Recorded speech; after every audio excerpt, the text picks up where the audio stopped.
Welcome to Week in Horror. You gotta be fucking kidding. The only podcast that will feed your horror need. The need to feed. With JL. Yeah, I'm a fucking masochist. I'll watch that shit. Eugene. Somebody has to be the sex symbol, I'm sorry. Alex. Shit, I just demonetize this forever. And Johnny O. How do you like that shit? Got halfway through the monologue before unmuting myself. Golly, it's one of them fucking days. With industry guests. Hi, this is Richard Oakes, Director of Host. Hey, this is Adam Leader, Director of Host. This is Matthew Mark Hunter. I'm Don and Ellie. And you're listening to Week in Horror. And you're listening to Week in Horror. And this is Week in Horror. And you're listening to Week in Horror. Welcome to prime time, bitch! News, trivia, and more. One by one, we will take you. Join our live show Wednesdays at 7 Central, youtube.com/weekinhorror, and wherever you listen to podcasts. Week in Horror. Stay scared.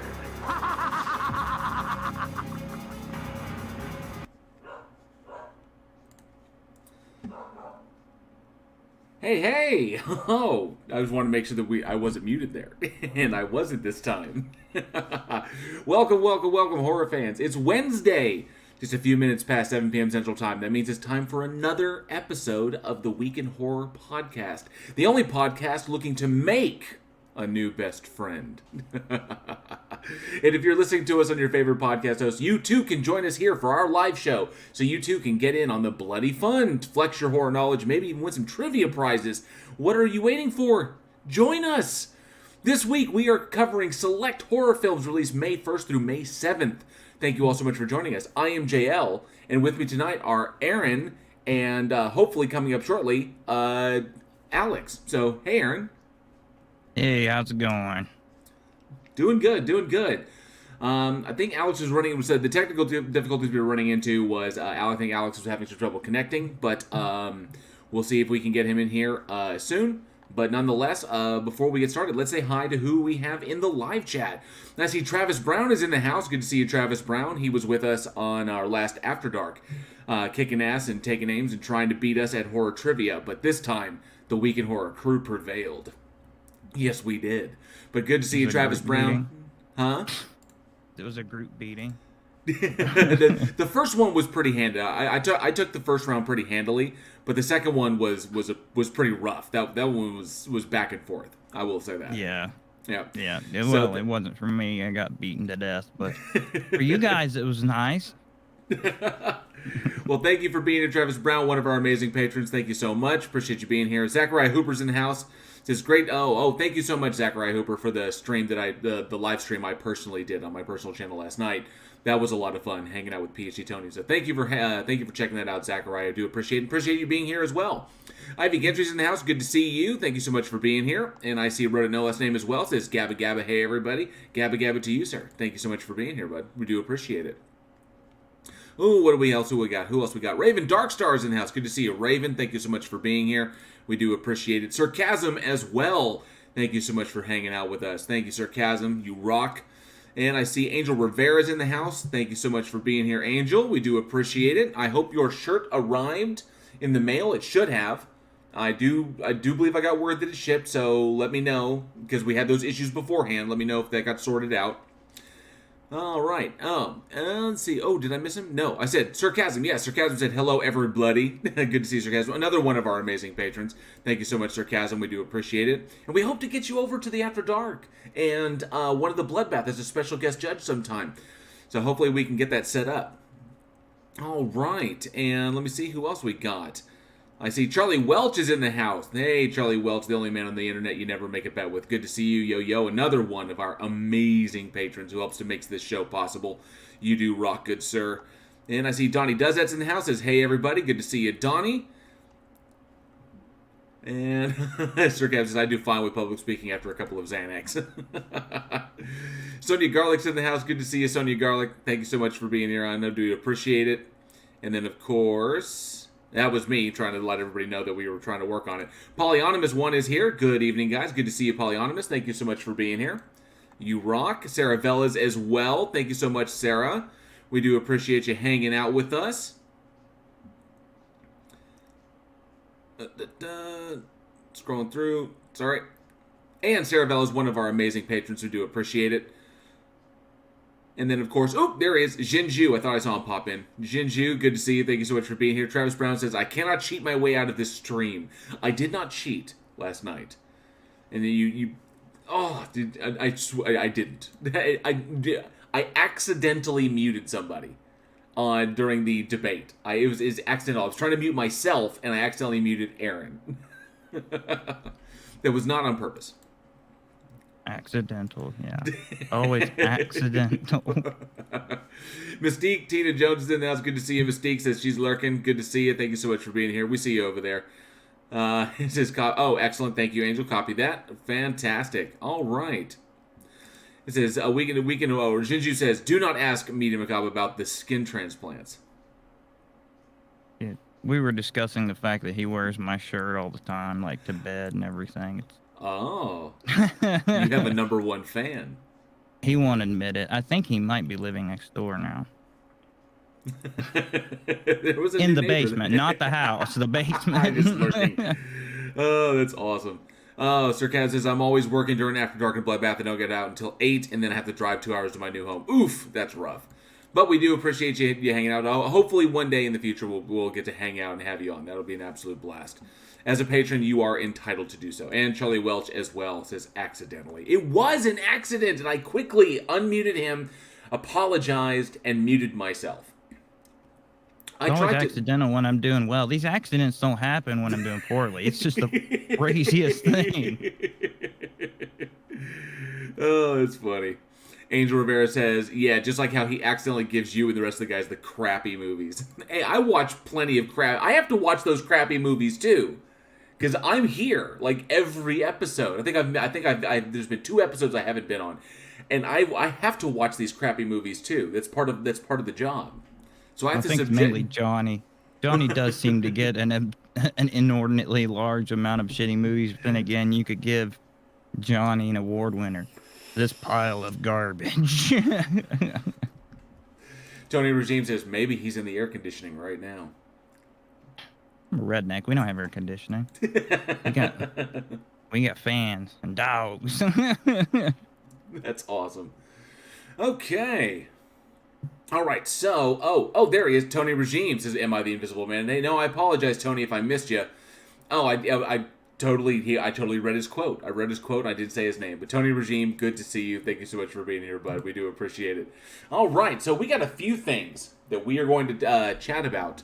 First and foremost, we have pretty much one big thing before we dive into the movies that we're going to talk about tonight. And hopefully Alex will be able to join us. If he's not, then we'll carry on like we normally do. But I wanted to announce this. For the trivia question tonight, for everybody in the chat, we're not giving away a shirt or anything like that tonight. We are giving away, because we're talking about the movie tonight, we're giving away, and I'm going to put up a picture of it, a Benny Loves You plush.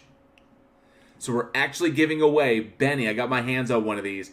We're giving away a Benny, an official Benny from the Benny Loves You movie that we're going to talk about tonight. So this will be the prize tonight for tonight's trivia question. What do you think? I think I'm gonna steal. What do you forgot? They say I think I'm gonna steal somebody's prize. I didn't even know they made that. It was tough to find. I've got other kinds of dolls, but 18 plus dolls. But yes, we will be giving away a Benny just for the trivia prize winner tonight. And so, boom! Good luck to the trivia winner tonight, because the questions. It's kind of tough. I don't know. Maybe. I don't know. We'll see. It's dicey. It's always one of those where it's like, is somebody gonna know it, or are they gonna have to all dig? I don't think it's ever in between. That's the truth. That's the truth. As a matter of fact, I totally spaced, and I needed to pull something, and I'm going to pull it now, because this is how total. I was like, I can't believe I didn't remember. This is the one thing I'm prepping to go out of town this weekend, because I'm going out to Texas Frightmare weekend, and I was getting everything prepped for the stream, for the weekend that I'll be gone, getting everything pre-scheduled, getting everything set, and here I am, not ready with one thing. Of course, there's always going to be one thing that you miss. All right, cool. Now I've got it. Okay, now I'm thing set. is, that wasn't the one thing. It's gonna get you once you're at the hotel. Oh, Tony Regime, I'm not pulling anything live on stream, but we do have keep for those who are patrons, keep an eye on the upcoming newsletter that I just wrote and scheduled out today. But keep an eye on the upcoming newsletter because we are doing something special for our upcoming Bloodbath debate. Because our upcoming Bloodbath debate will be the 30th Bloodbath debate. It is the Dirty 30 for Bloodbath debates. Our 30th Bloodbath debate will be amazing. Keep an eye on your patron newsletter because we're going to give you all the some of the details there, and then we're going to do a big announcement on an upcoming live episode. So it's going to be a lot of fun. All right. Well, tell you what, Aaron, since it's just you and me, how about we dive into this? What do we have first? All right, let me get to it right quick. All right. Yeah, just ignore the names. Yeah. Deal. All right, up first is from May 2nd, 1941, The Black Cat. Let's take a look at this trailer. I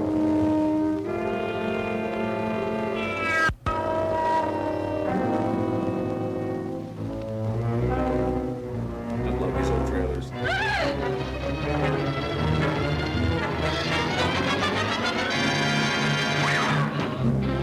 Never had any idea what's going on, but it looked impressive.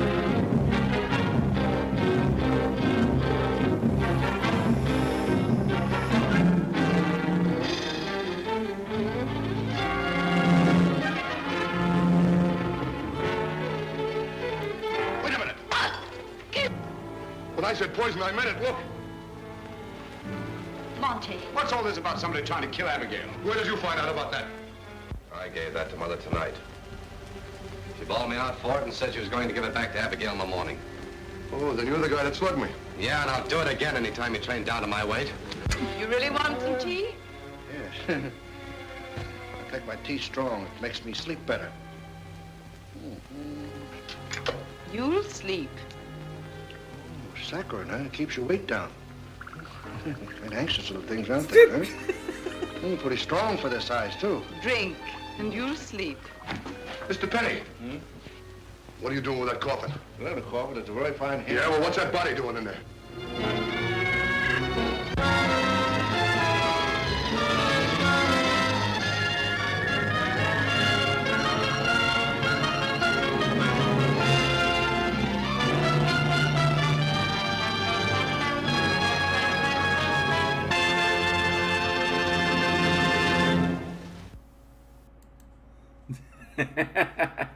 Juju says it was taking the wax right off the floor when James spilled it. Yeah, that was no sweetener. Give me just 1 second. I'm having to adapt and pull up the thing. All right. So, it's directed by Albert S. Rogel, written by Robert Lees, Frederick I. Rinaldo, and Eric Taylor, starring Basil Rathbone, Hugh Herbert, Broderick Crawford, Bela Lugosi, and numerous other people. Never sure where to stop with those unless I pre-prep them. But yeah, it's so this is part of, it's one of the old Dark House movies, which that's not to be confused with the haunted house movies that you tend to see that are also super popular. It's something completely different. It tends to be kind of, as broadly speaking, you trap some people in a creepy old house, got stormy night, secret passages, it's castle or mansion, and either a killer, madman, or creature on the loose.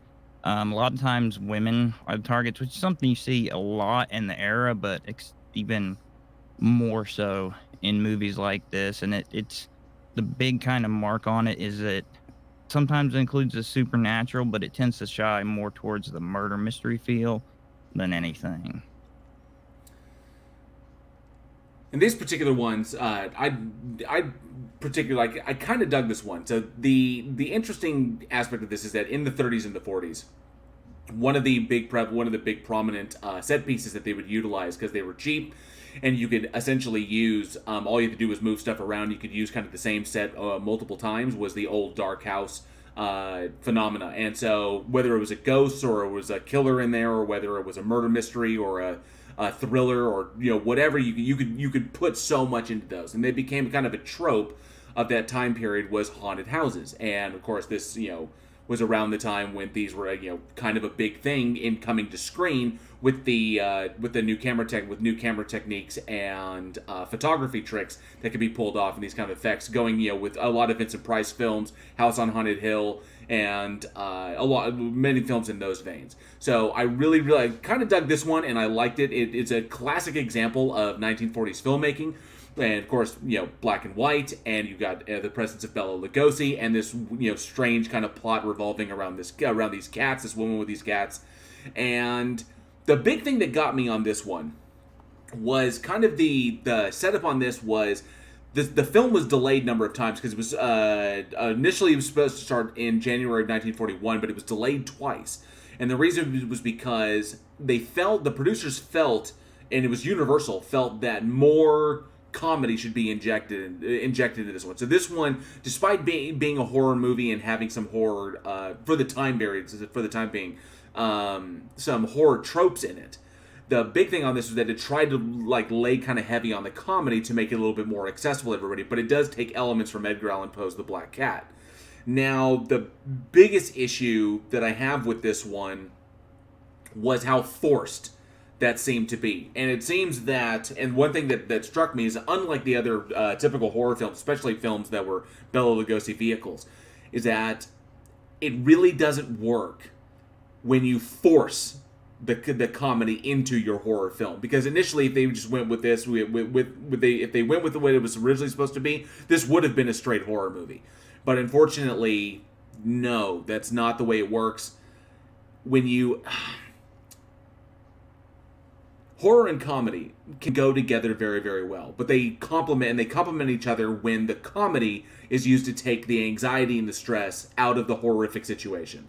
So in this particular one, Henrietta, living in her giant, old, dark, shadowy, cobwebby mansion, and she's all these cats and everything, and then and her creepy caretaker Eduardo, who was played by Bela Lugosi. That's who you see there at the end coming out of the bushes. So it was almost unrecognizable. But in this particular one, there is a crematorium where the bodies of her cats end up, and the ashes of which she collects and she places in urns around the house. So it's a creepy setup. But when the heirs to her will show up to hear the reading of her will, then that's when hijinks ensue, and that's when the bodies start dropping. And the problem is they forced it. And forcing comedy into it, not letting the comedy play for itself, when you try to, essentially, it's not a problem, or it's still a problem as today, as we've seen. The biggest example I could say, if I were to put a contemporary spin on this, would be what happened with the movie Suicide Squad. And even though it's not a horror film, that was a movie where comedy was deliberately attempted to be injected into the film itself. So they took a dark film that had extremely dark tones and then went back after it and tried to inject comedy and to make it funnier in order so it could be more competitive and be more accessible to a lot of people. And ultimately that derailed the movie in and of itself. It really didn't play very well. The same thing happened with this one. Despite the fact that it had Bela Lugosi attached to it, it just couldn't drive it. And this is one of his more underperforming films, despite the fact that it's kind of an enjoyable, you looking back into kind of a nostalgia, with nostalgia glasses, the film itself is actually kind of enjoyable. The acting is decent, it plays and it's coherent and you can follow through with it, but just doesn't hit because it feels so disjointed. Despite the fact that the cinematography and the sound and everything was strong in this one, for what you could expect from the 1940s. But it's an example of Universal, I think Universal at that time was getting so large that in the 1930s, they were taking big risks with Dracula, with Frankenstein, with the Wolfman, And they were really going hard and said, you know what, we can take these big ones and we can have these big, huge successes. But unfortunately, as you get bigger and bigger and money becomes a bigger and bigger issue, and you need to really watch your dollars because you can't just have money going out. So you try to be as palatable as possible to as many audiences, as big of an audience as you can. And unfortunately, and of course this is at the time that the Hays Code was kicked in, so you try not to be as offensive, try not to be too extreme, and this is a result. Trying to force a horror story to be funny so that it doesn't fall under the censor's hammer, so it becomes more acceptable to many audiences, and ultimately kind of derailed. And this happened to a lot of horror films back then after the Hays Code was kicked in, and people just got really cagey about taking big risks on film. Yeah, and if you look kind of at some of the stars in this and look at one of the peripheral, but absolutely directly related genres, the Sherlock Holmes movies with Basil Rathbone, and you compare them to some of the other ones, especially the newer ones, Dr. Watson was an idiot, and they tried to give it this silly feel to lighten it and make it available to a greater audience, and it suffered by it. I can't stand them. I have no problem with Basil Rathbone, but I do not like his Sherlock Holmes movies. And then two, I mean, you've got actors that really suffered later on, because I mean, you got Lugosi, forget how many others that they could do comedy. They were widely trained, widely experienced. A lot of them came off stage, and Karloff was another one. They could do it, and they were hilarious, and it worked really well too, because you've got this very serious individual that is suddenly, cracking a joke, and they're riffing off of what's happening. But when you don't lay it off properly and you try to create, I don't want to call it slapstick because it's not people falling down their face and stuff, but it's very similar to it, very peripheral, especially for the era where you try to interject the silliness instead of just going with the horror and kind of, basically, commenting on how kind of silly some of it is.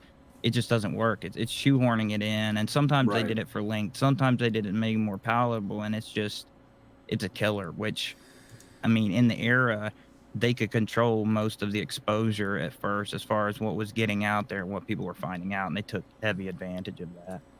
There's a competitive kind of ideology behind it as well, because in 1939, Paramount had released a similar old dark house film called, I think it was The Cat and the Canary, and that had Bob Hope in it, and it had more comedy because Bob Hope being a trained comedic actor, and that one played very, very well to audiences. And so following behind this, it was the idea that we wanted to they were kind of like drafting off of that.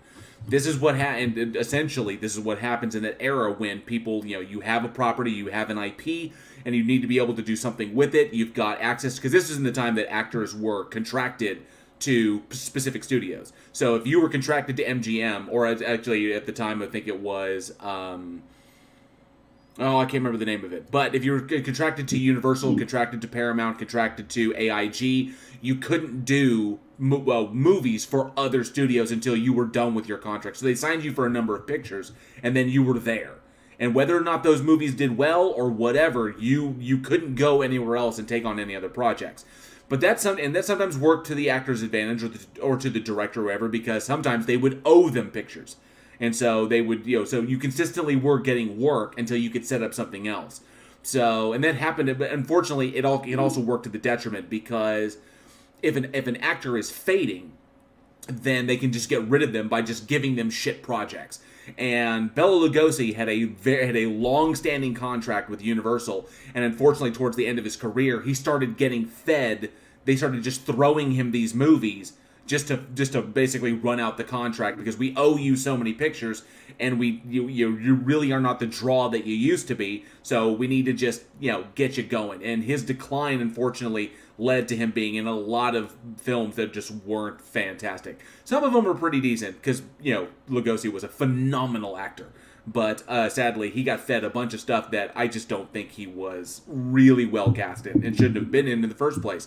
And this being one of it. This was I think, despite knowing how talented the man was, it was so depressing to see just a misuse of his talents.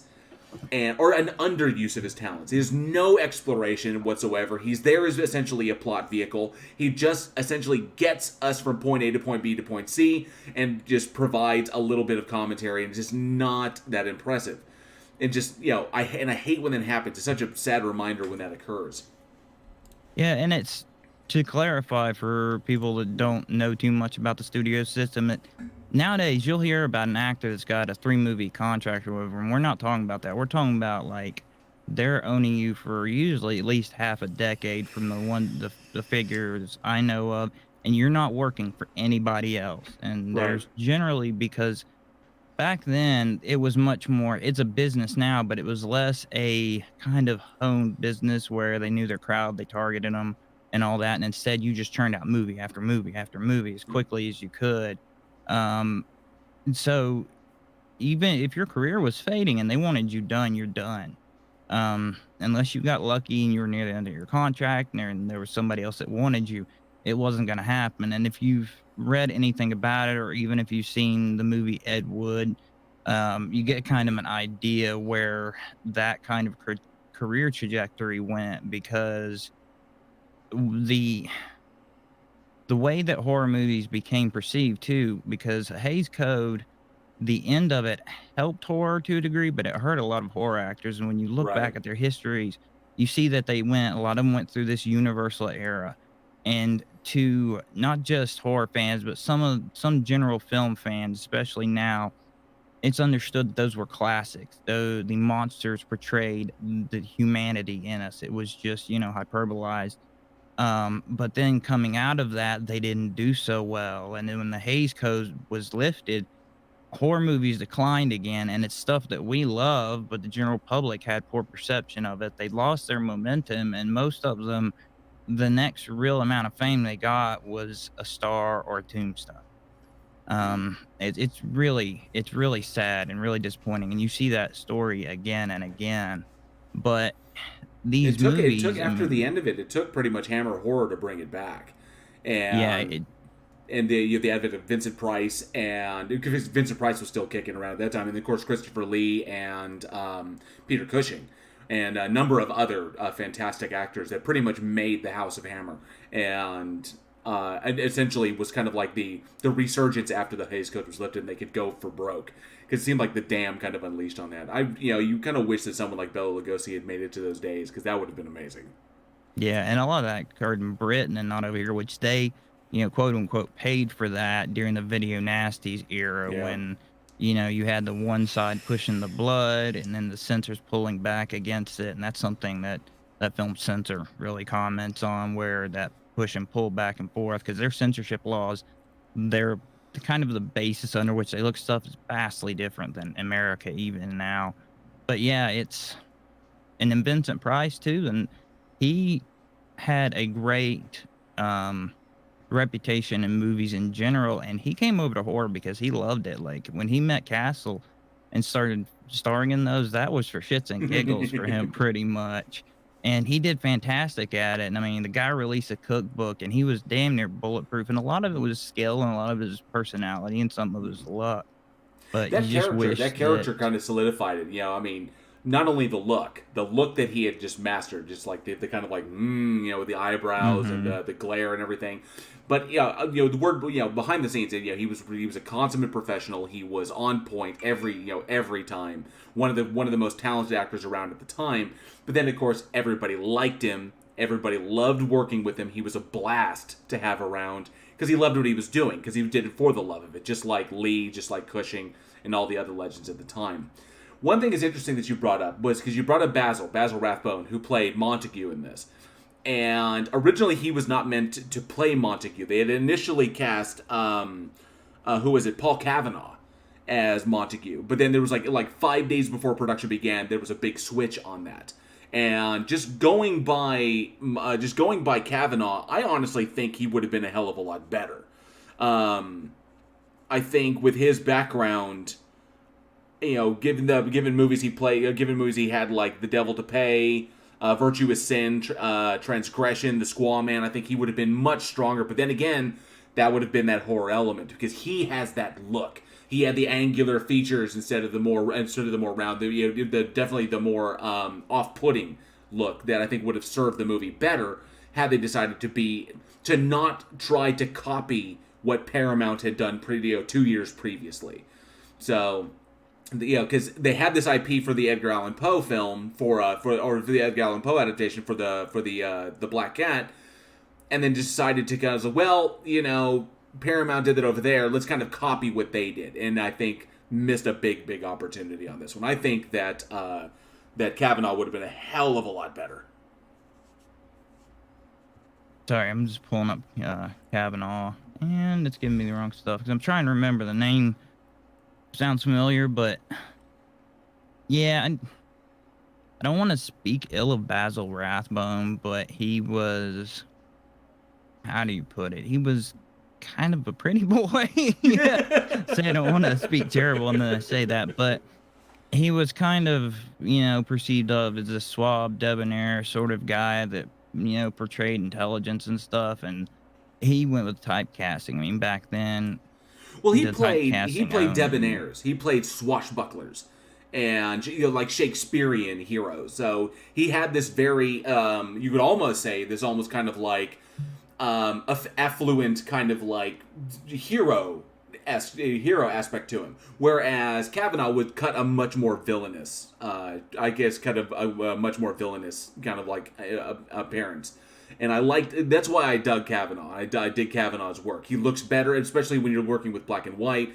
Shadow, like light and shadow just played a lot better with him physically than I think it did with Rathbone. Oftentimes Rathbone had to be more filtered, a little bit more, just because when you're playing good guys, you need to be softened a great deal. And one of the ways of softening old time film like that was you put like stuff over the lens, oh, dang it, I totally lost the word. I know you're not used to seeing them. It's called panties. Yes, there you go, pantyhose. Sorry, but wrote in the last name. Yes, very much an Errol Flynn look. And I personally, you don't have to do that with bad guys. You don't have to soften them because you want those edges. You want those creases to be visible because it conveys their lack of perfection in the eyes of the camera. And I think just for this one, it would have played a little bit better. No, that's part of around. That's part of the problem with the Hays Code. Without going specifics, it kind of said if you go this route with a character, this cannot happen to them because they didn't want it. The ultimate aim of it was to portray that degenerate behavior did not result in good or even neutral ends. So you couldn't have a good guy that was a little bit dirty, a little bit rough, kind of a good bad guy, because he could not, if he had these flaws, he was not allowed to have the happy ending. And then, even then, they would say that they would tend to frown upon giving a hero a bad ending because it's the opposite. They don't want to say that being a good guy has bad results, and it's really sad because, and that's the craziest thing is America. We've always, prided ourselves on our freedom of expression, the Bill of Rights, but in Britain, there came a period where they were free to express more during horror movies than we were. Even after the Hays Code ended, you tended to have either kind of the goofy stuff or grindhouse. There was never a combination until later, and it's that same thing you always see where in generation what they see as teenagers, they start working with more when they get older, which is why we're seeing now this kind of 80s element to a lot of movies, but horror especially, because all of us grew up with it. So there's this very nostalgic application. But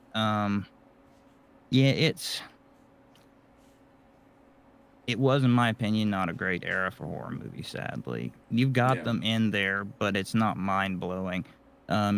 Universal, the first words in your trailer better, in my opinion. If the first words in your trailer you're gonna forget Dracula and Frankenstein, and those were years before this. It's kind of like, come on, if you have to bank off it off. Am I getting a blowjob at the theater? Because that's the only way that's going. That's about the only way that's gonna happen. Right.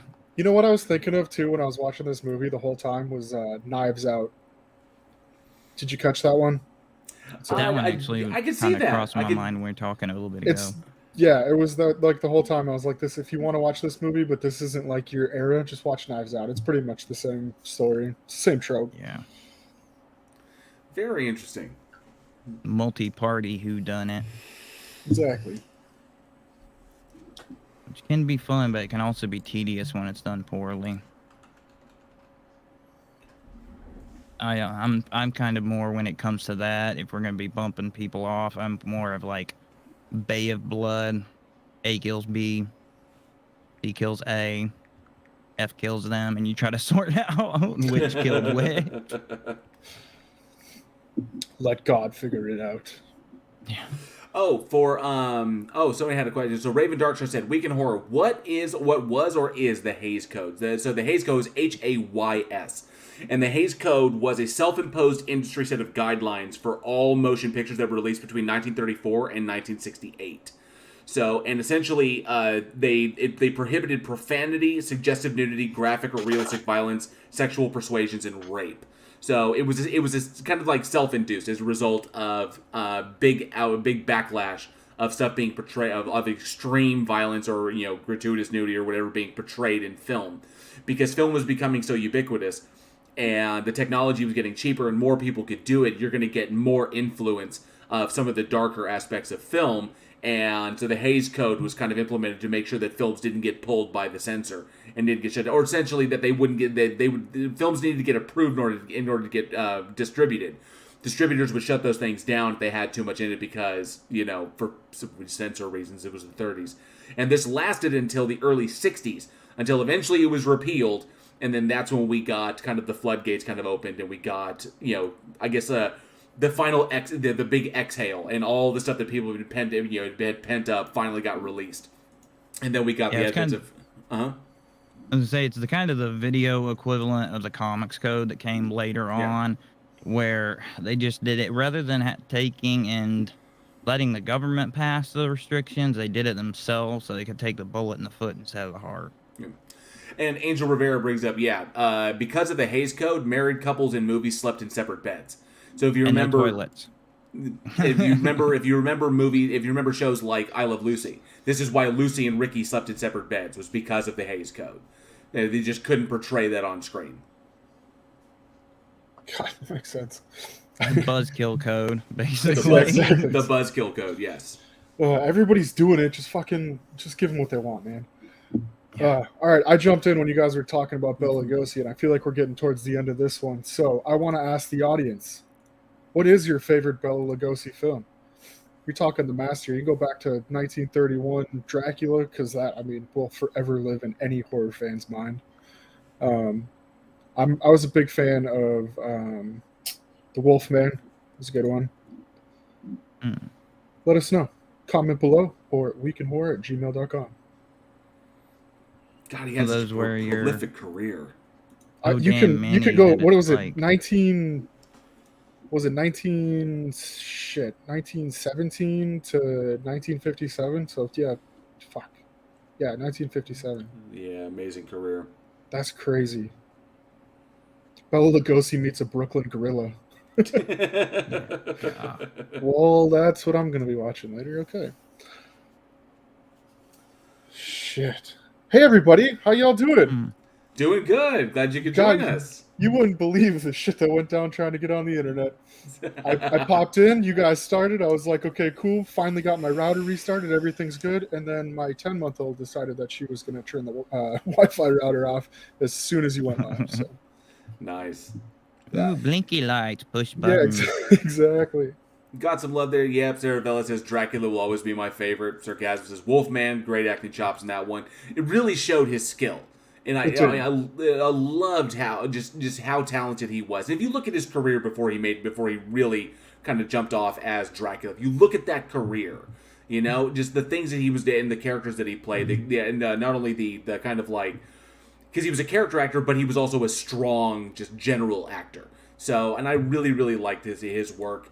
Jinju says, I haven't seen a Lugosi movie that I didn't like. Angel Rivera brings up Abbott and Costello Meet Frankenstein. So, yeah, fantastic. His filmography is legendary. 40 years in the business, and you just can't top him. For that time period, that's a long time. Yep. All right, Aaron. Sorry, I was looking up something. Evidently, they reused his voice in Extraordinary Tales. It's Edgar Allan Poe stories. I've seen it, and I don't remember which one he did. So I may watch that after this. Okay, next one is the zany-ish horror comedy from May 6, 1988, Dead Heat. Let's check out this trailer. This movie was so weird. It was Yeah. There's definitely something very weird going on here. Detective Roger Mortis has a problem. He's dead. But Detective Bigelow is bringing him back alive. That's okay. Don't get up. Told you not to get up. Now, he's got 12 hours to solve the toughest murder case of his career. His own. That's it. From now on, I'm a vegetarian. How do you fight this thing? Maybe we could drown it in A1 sauce. Treat Williams Sit down. and Joe Piscopo are dead heat. You can't keep a good cop dead.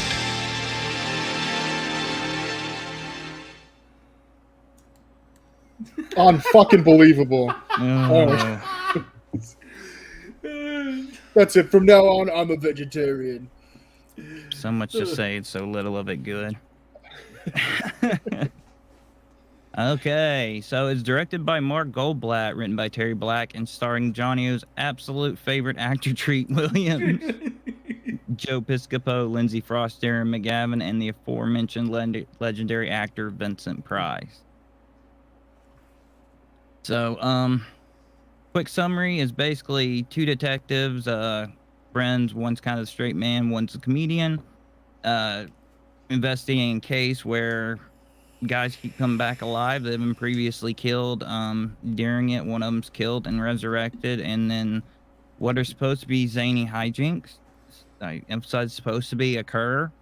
And yeah, that's pretty much the premise. Everything from there is gunshots and bad jokes, and I was disappointed this didn't have any tits in it because I generally expect that from this quality of horror movie. Right. There's like no TNA. It's like, what the hell? I mean, first and foremost, I gotta say this about this one. So, this was 1988 when this came out, and I love the 80s. I love all things 80s. Some of my favorite horror films came out, especially 88. Friday the 13th Part 7 came out in 1988. It's one of my absolute favorites. There were so many good things about it, but a big hallmark of the 80s and the early 90s was the buddy cop. And buddy cop films were all the rage, and I know everybody's got their own favorite, their own kind of like favorites in there. I mean, you got everything, what was it? I actually had something set here. Like everything, Beverly was it Tango and Cash, Beverly Hills Cop, Turner and Hooch, Lethal Weapon, 48 Hours, Midnight Run. You have your pick of the buddy cop films. This went into the 90s with movies like Harley Davidson, The Marlboro Man, and so on and so forth. These movies got sequels. This was the attempt for the horror genre to kind of tackle the buddy cop genre, to tackle the I guess the mismatched pair, the kind of the odd couple, or the perfect strangers kind of idea, or bosom buddies, where you take two people who are fundamentally different, put them in an extreme situation, and let them go, and basically let them run.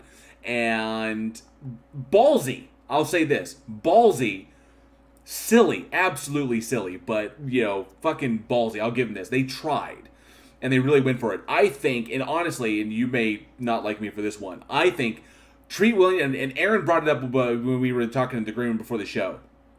Treat Williams, despite the fact that every time he opens his mouth and it's like, huh, Dad? He just has that look, which is why he played the dad in Everwood for so long. He just plays dads really, really well.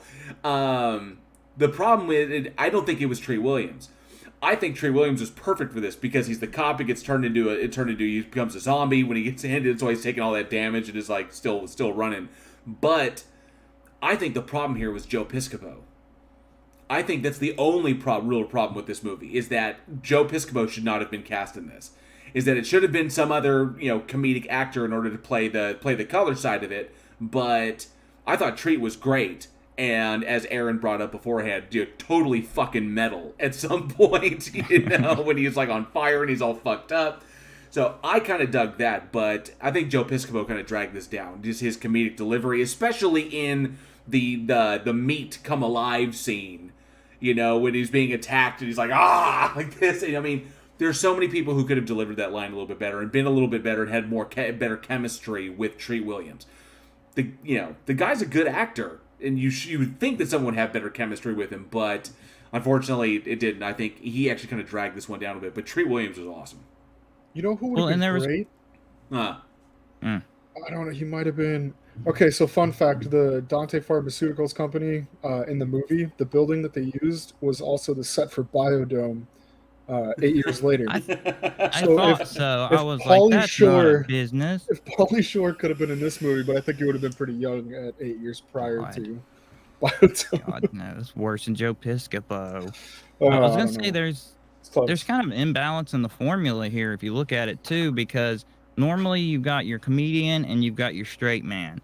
And your straight man has very dry jokes, and your comedian plays off that and is goofy. And they took, and by virtue of the plot, they threw a bunch of the jokes toward Treat Williams, and he handled them fairly well. But if you're going to do that, you can't do a buddy cop movie. I mean, if you're going to, you have got to have, and like you said, and if they pick somebody else, maybe threw them a few more serious lines where it kind of inverts and the comedian becomes more serious, it might have balanced out. But I think it suffered for so much focus on one character. Rodin Olsen brings up, Piscopo was hot on SNL at the time, so they were expecting the Eddie Murphy effect. And unfortunately, as we've seen many times when SNL actors attempt to make the transition to, or comedy sketch actors attempt to make the transition to big screen, it doesn't always play.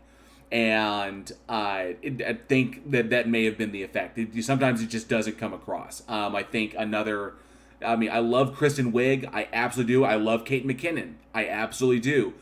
I think they're good for sketch comedy. I don't think they translate to the big screen very well. That's just, unless it's like in an ensemble piece where they're essentially just kind of riffing off of one another, which is essentially what SNL is everybody riffing off of each other to, for short, quick comedy. Billy Crystal the names are few and far between of the people who could really stretch it. You've got Billy Crystal, you've got, if you want to go back earlier, you've got freaking Belushi, Chevy Chase, Dan Aykroyd, Bill Murray. Then you kind of go in there with Mike Myers, but even then, not everyone. Yeah, you're right, Roden Ellison. Not everybody can be Michael Myers, and you can find your select one. So unfortunately, not everybody you can tap, and I think that may have been the big problem there, was that they were expecting one thing, getting Joe Piscopo on the big screen. Yeah, it's a little bit different when you're trying to shoot a major motion picture. It's not like getting on a stage in front of a live audience and having your cue cards everywhere, because it's written, so you can look over here and then play off of that and try not to break character. The theater is what makes SNL great. And unfortunately, movies they're not like making theater. And it's a different transition. I came up on theater myself. Trying to transition and getting used to being on a film stage, or basically on a film set, was much, much different. It was very weird. Your delivery is different. You don't have to be as loud to fill the space. Your literally your camera is like kind of like right there going for particular shots, and then of course your sound is either lav mic'd or the boom is hovering a foot above your head.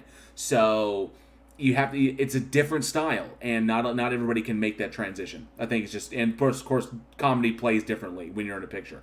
So I think that's what it was. But as far as everything else goes, decent story, and I would have enjoyed it. It was the formula. The formula that makes Buddy Cop. Riggs and Murtaugh, or Turner and Hooch, or hell, even Belushi and K9, or any of the Arnold Schwarzenegger ones. I think Schwarzenegger, Belushi, it was at Red Heat. Yeah, it was Red Heat. That was the same year, wasn't it? That was even movie. Those that's the formula you need, and they just couldn't pull it off. They couldn't do Treat Williams' Murtaugh to Piscopo's Riggs. He just couldn't do it. Steve, it just reminded me of the Stevens Above the Law, Steven Seagal. Fuck. Oh, dude, his series of films that only had 3 words in the title. Mostly consisted of him squinting at the screen and talking like this. God. My dad loved those movies, and I'm just like... Well, Above the Law, Out for Justice. There was he had this series of 3-word titles. Only die once. They will pay. Like shitty James Bond titles, the ones that they threw out, and somebody scraped them off the writing room floor. It's literally Seagal walking behind the guy like, nope, and he's like, ooh, piece of candy, piece of candy. One thing I will say about this film, I mean, the film itself is well done, and I like I like the areas that they use. It's classic sets and scenes that you'd get, and it provides a decent little story there. Plus, you've got Darren McGavin in it, and I love Darren McGavin, especially because the dude was legendary. Kolchak the Night Stalker, legendary Vincent Price in this, and I got the feeling that they really weren't just there for name draw. That they weren't. I didn't get the feeling that we're dropping Darren McGavin and we're dropping Vincent Price in this just to try to draw people to the audience, because they weren't the ones that were prominently featured as being a part of the movie. It was almost like if you had gone to see this in the theaters when it came out, you got the surprise that Darren McGavin was in this and Vincent Price was in it. It was like, holy crap! And I dug that. So this thing has a Mark for Yes, Diagnosis Horror. Mark for Death was another one of those. and I dug this one just because I liked it. I knew beforehand that they were going to be in it, but I liked that it didn't play to them. It played to Treat and Joe. And I think the big reason you would want to watch this is for nostalgia purposes. Is to see a real risk-taking film. Because this was a risk. Taking a risk on Joe Piscopo, taking a risk on Treat Williams in a genre that he really didn't play in all that much. Trying to meld 2 areas that really didn't get melded a lot, which was the buddy cop comedy or the buddy cop dynamic with a horror movie, and with some decent moments in it, and they took elements from Psycho Cop and elements from Maniac Cop and trying to put it into this one, and then turning into a buddy cop thing. That on paper, that's brilliant, but unfortunately, just didn't quite hit. But it's fun. It's an entertaining little flick, as long as you can get around Joe Piscopo, because I got tired of him about halfway through. You see his name in the opening credits, and you're like, that's enough. It's almost hard. Like every time you know a joke's coming, you know how he's going to deliver it. And it's right. And now I get okay, I'm in the movie. Then here comes a Joe Piscopo one-liner. Well, even him on SNL was a bit of a disaster.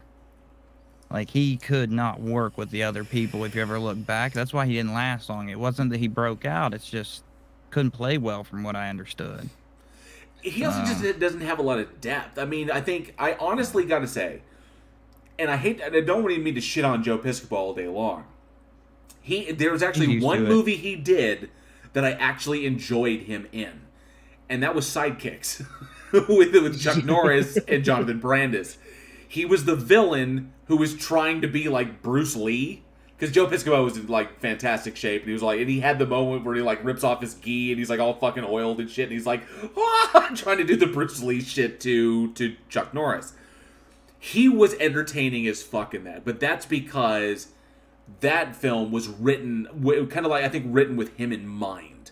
It's kind of this is the kind of bad guy we need you to be, right? Yeah, it's a farcical character through. It's farce, yes. But yeah, well, the weird thing is, and this is not at all a logical leap when I first started watching this, because I didn't see it originally, I didn't see it until now. The first film that came to mind was Three Ninjas from when I was younger, and it's what kind of logical leap is that? But if you look at the musical style, right. That nice, get that synthesizer in there and the light feel, and it's just... Don't hate on my 80s synth, baby. 80s synth was where it was at.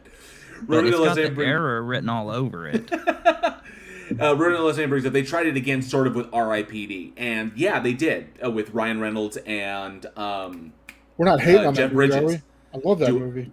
And I didn't think it was bad, but that's because they knew what they were doing, and they didn't make the mistakes that were done here. They went with tried and true individuals who played in those roles before. That one was not the only issue I ever had with R.I.P.D. was that it wasn't very risk taking. That was a by the numbers adaptation, and I was okay, it's nothing new. You watch it to kind of see the live action of I believe it was a comic book that was out, and he was like, okay, you watch that for the same reason you watch 30 Days of Night, is you want to see the live action version of a comic that you love. Well, that was the same thing here, and I think the same. Oh, and God420, good to see another one of our amazing patrons is in the house. Thank you so much for being here. And he brings I up didn't know Spawn. this was a Spawn point.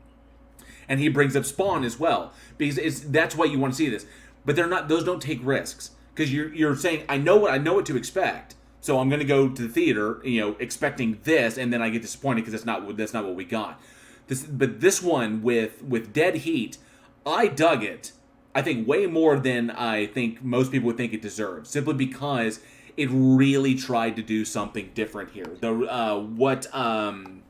it, I lost my stupid. His train of thought. I hate iPhones sometimes. Yeah, me too. Anyways, I really do. So, but what director Mark Goldblatt was trying to do, what he was trying to capture here, and of course the script. Written by Terry Black. What they were trying to really convey here, I thought, was smart and worked really well on paper. This is one of those ones that kind of like could have been solid. This is a movie that should be remade. I think it should. See, I don't know. So okay, here, let me throw some things Very at you. Generic you were talking about remake. You were talking about nostalgia in this, right? You get every aspect you're looking for from an action comedy. You've got the obviously high on cocaine effects director, fucking blowing windows out, blowing cars up. You got the cool music soundtrack. You got the one-liners. You got everything lined up. But then they tried to throw in something. I don't know if it was because it was last minute and they decided, well, this is what we're going to do instead, because we can't just do another buddy cop movie because whatever was playing that year, or whatever let's throw this zombie aspect into it. Like you're saying, JL, it's absolutely fresh. It's new. It's cool. But that's not what people are looking for. I think you might be right. It might not, but I think we might have missed the time frame for a remake.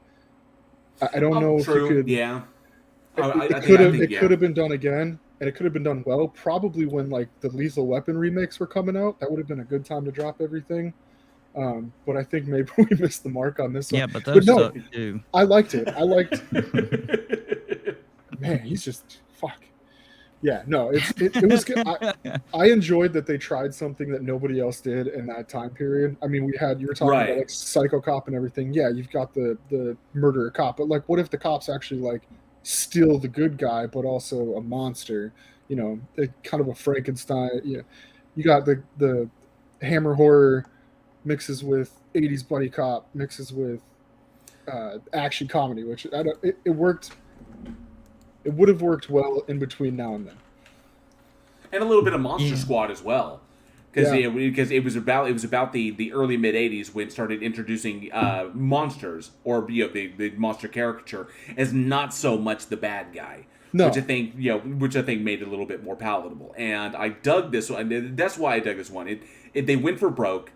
They really they tried this. That's what filmmaking is. Filmmaking is risk taking, and I understand. I can say they took a risk with Joe Piscopo, and I think it was whoever brought it up. Sarcasm brought it up, said they often cut away to Piscopo close-ups when he delivered the one-liners. And in his mind canon, I actually have to agree with this. It felt like he was doing like 80 ad-libs and then taking the one that they liked the most. Like he would ad-lib a line. That's kind of what it felt like. It's like when in the trailer, this is exactly what I was thinking. In the trailer, that's what I was thinking. They probably did that cut how many times with the pig jumping on top of him. He's probably like, this little piggy's not going to market. Or like, it's probably just a bunch of stupid shit over and over again. That would have been a better line. This little piggy's not going home, and then stabs him in the side of the head. Yeah. You're probably exactly right. That's probably exactly what happened the entire movie. And somebody had put on there before, I bet $1,000 that the whole thing was ad-libbed, and it probably was. And he walks through the door and shoots the cop that's standing up, and he's like, sit down. He's probably like walked through shot the cop, and he's probably like, don't stand up. It was just don't get up. Shit. Like, probably the whole Grip got so sick of it, he tried to murder Joe. Ronan Alexander, 70s resurrected cop paired with the 2000s cop. Yeah. That could work. That could be that's interesting. That's almost a Demolition Man. That's almost a Demolition Man style. Close. Yeah, buddy cop kind of horror film. That would be kind of interesting. Well, that's a Whenever I hear nice thing Demolition too with Man, I horror, think though. Repo Genetic Opera. Really? Because I always think of wiping my ass with seashells, but that's just me.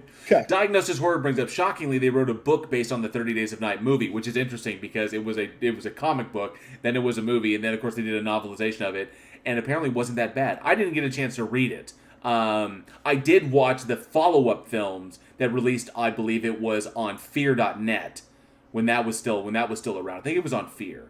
Jesus. I'm pretty sure it was Fear.net that released 2 short films that were in the 30 Days of Night universe, and they did that in I guess preparation for the 30 Days of Night Dark Days sequel that came out. But I didn't get a chance to read the novelization. But good to know that it wasn't bad. I may have to check that out, see if I can find a copy. Sorry, I just got mentally distracted. That's the big thing. I think that's the big thing on this one. As goofy as that did, and I think the trailer sells it well, and it marks up. If you can get past, if you can muscle past the overwhelming Joe Piscopo, if you can muscle past that, this is actually not a bad film. And of course, I could forgive it because it was 1988. Why not? It could have I've definitely seen worse. So yeah. You could definitely, I think people would enjoy this one, but this is solely for the nostalgia and to see some really good character acting from Darren McGavin and from Vincent Price. And if you haven't seen it, I'm not going to spoil the roles that they play in it. Obviously, of course, the scientists resurrecting the dead and everything, but the way they play out in the film is actually quite entertaining. So I wouldn't want to spoil that one.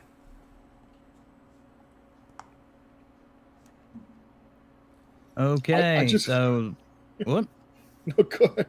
I just went on a massive sidetrack in my mind about Resident Evil and how that played into it. But go ahead. It's not even a tangent. I did the same thing with another video game, The Long Dark. It's an Alaskan survival game where it's nothing but solid winter. I'm like, 30 Days of Night DLC would be absolutely epic for that. That would be kind of cool. Careful, all right, so you're giving ideas to people, man. I want the money off that. Yeah, like anybody's gonna give me money. The thing we want to know, and you can email us at weekinhorror.net. Is I think buddy cop is what I meant there. Yeah, so just favorite buddy back and forth. Whether it's a horror movie or not, we don't really care. Which one is because there's so many. Yeah, it's your favorite buddy cop movie or favorite horror. You can also drop it in the comments below or the live chat. Sorry, I'm getting choked up here. But just tell me please. Diagnosis Horror brings up there are a few 30 Days of Night novels by the creators of the graphic novel, but I think they're basically follow the yeah, they do. Ooh, Angel Vera brings up Running Scared. Very awesome, very cool, and of course a lot of love for Lethal Weapon up in there.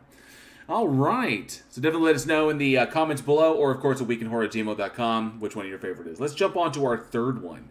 And I've been looking forward to talking about this bad boy. Released May 6th, 1994. We have Phantasm III, Lord of the Dead. Let's check out this trailer. God, I love this trailer.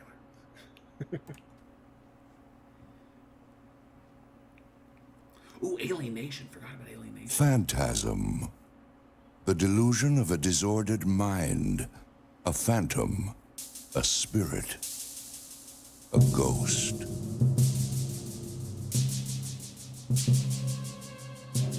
For most of his life, a young man has been pursued by a sinister force. Now he must learn the secret of the ultimate evil. Now it is time for you to come back to me.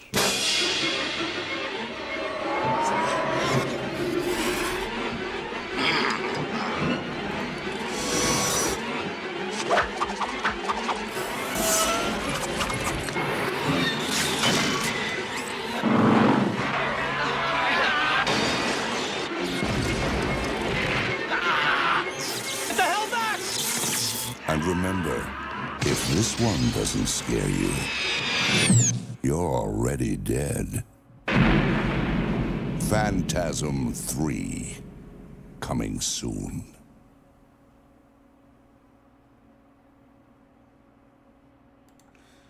Nice. Yes.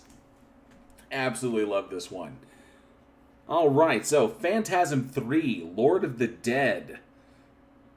So, written and directed by the legend Don Coscarelli, and of course starring Reggie Bannister, A. Michael Baldwin, and the legendary Angus Scrimm. We do miss him. Essentially, the third installment in the Phantasm franchise, the third of 5. Eventually, there would be. This one follows immediately after the events of the second film, in which Reggie is pursuing his friend Mike, who has vanished, and trying to find his best friend after the car blew up at the end of the second film, and then encounters the Tall Man once again about his dastardly deeds of stealing bodies and transforming them into his monsters, and of course the legendary Sentinel Spheres. And absolutely shit gets real in this one, because that's for you, Eugene. But the big one on this one is that the one thing I absolutely loved. Yes, Jinju, you're right. They destroyed a beautiful Cuda. The Cuda was just a legendary car. But the big thing on this one that I absolutely love, and is how 3 after the second one, in my opinion, kind of fell prey to the 80s formula. If you have a big hit movie and then you get a sequel and that happened to be in the 80s, there was this big push for sequels to be bigger, to be like more explosions, more action, more violence, more blah blah blah, just bigger.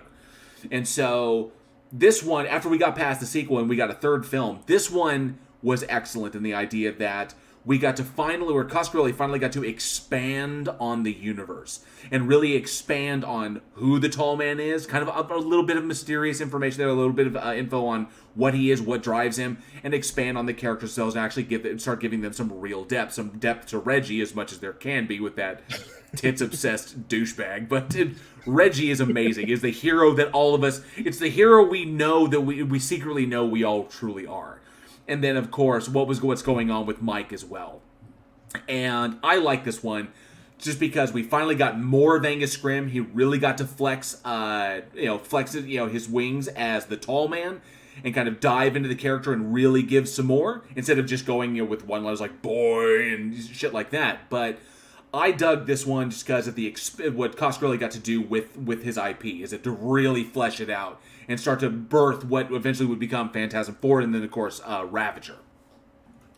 You're absolutely right. And so the two, as you said, kind of fell victim to that late 80s. This probably came out the same time as the last movie we just talked about, huh? There was a lot coming out then, and there was a lot of pressure to kind of meet a certain requirement. There was an audience, and they knew what they wanted, and all these movies had to kind of be along that thing. But it at the end of the movie, you could really tell that they were really wanting to open it up for what they wanted to do with it. And then you get into 3, and like you said, it's really, somebody just said, it's really lore deep. Sarcasm. It's really lore deep because they knew, hey, this hits so hard, and we've got this really cool story to tell, but we can't do it in one more movie. So what we're going to do is we're going to give you all the backstory that we can without giving away enough to let us do a couple more movies. So they had a solid plan in place, which a lot of sequels, especially like the third movie in an installment, don't have, which is depth. You've got a lot of depth in the movie, character development, and then you also set it up for 4 so well, kind of the same way in 2. When you get to the end of 2, you're like, okay, where could they go with this? What are they going to do? And then they moved into it so smoothly, and they moved in with such transition and with enough information to keep you hooked that it was like, okay, now I'm ready to watch 4. God 420, I want all the Phantasm movies. Yeah, you watch 1 and you're like, okay, there's a 2. You watch 2 and you're like, oh, fuck, where's 3? And then you start 3 and you get to the end of 3 and you're like, what the fuck? Go to 4. And then even at the end of 4, you're like, okay, we could still keep this going. And they wrapped it up really nicely. This whole series was done fantastically. And Angus Scrimm is just amazing at 3. I want to say 3 is probably my favorite because it hooks you so hard. They expanded on just enough to keep you in and left you wanting 4.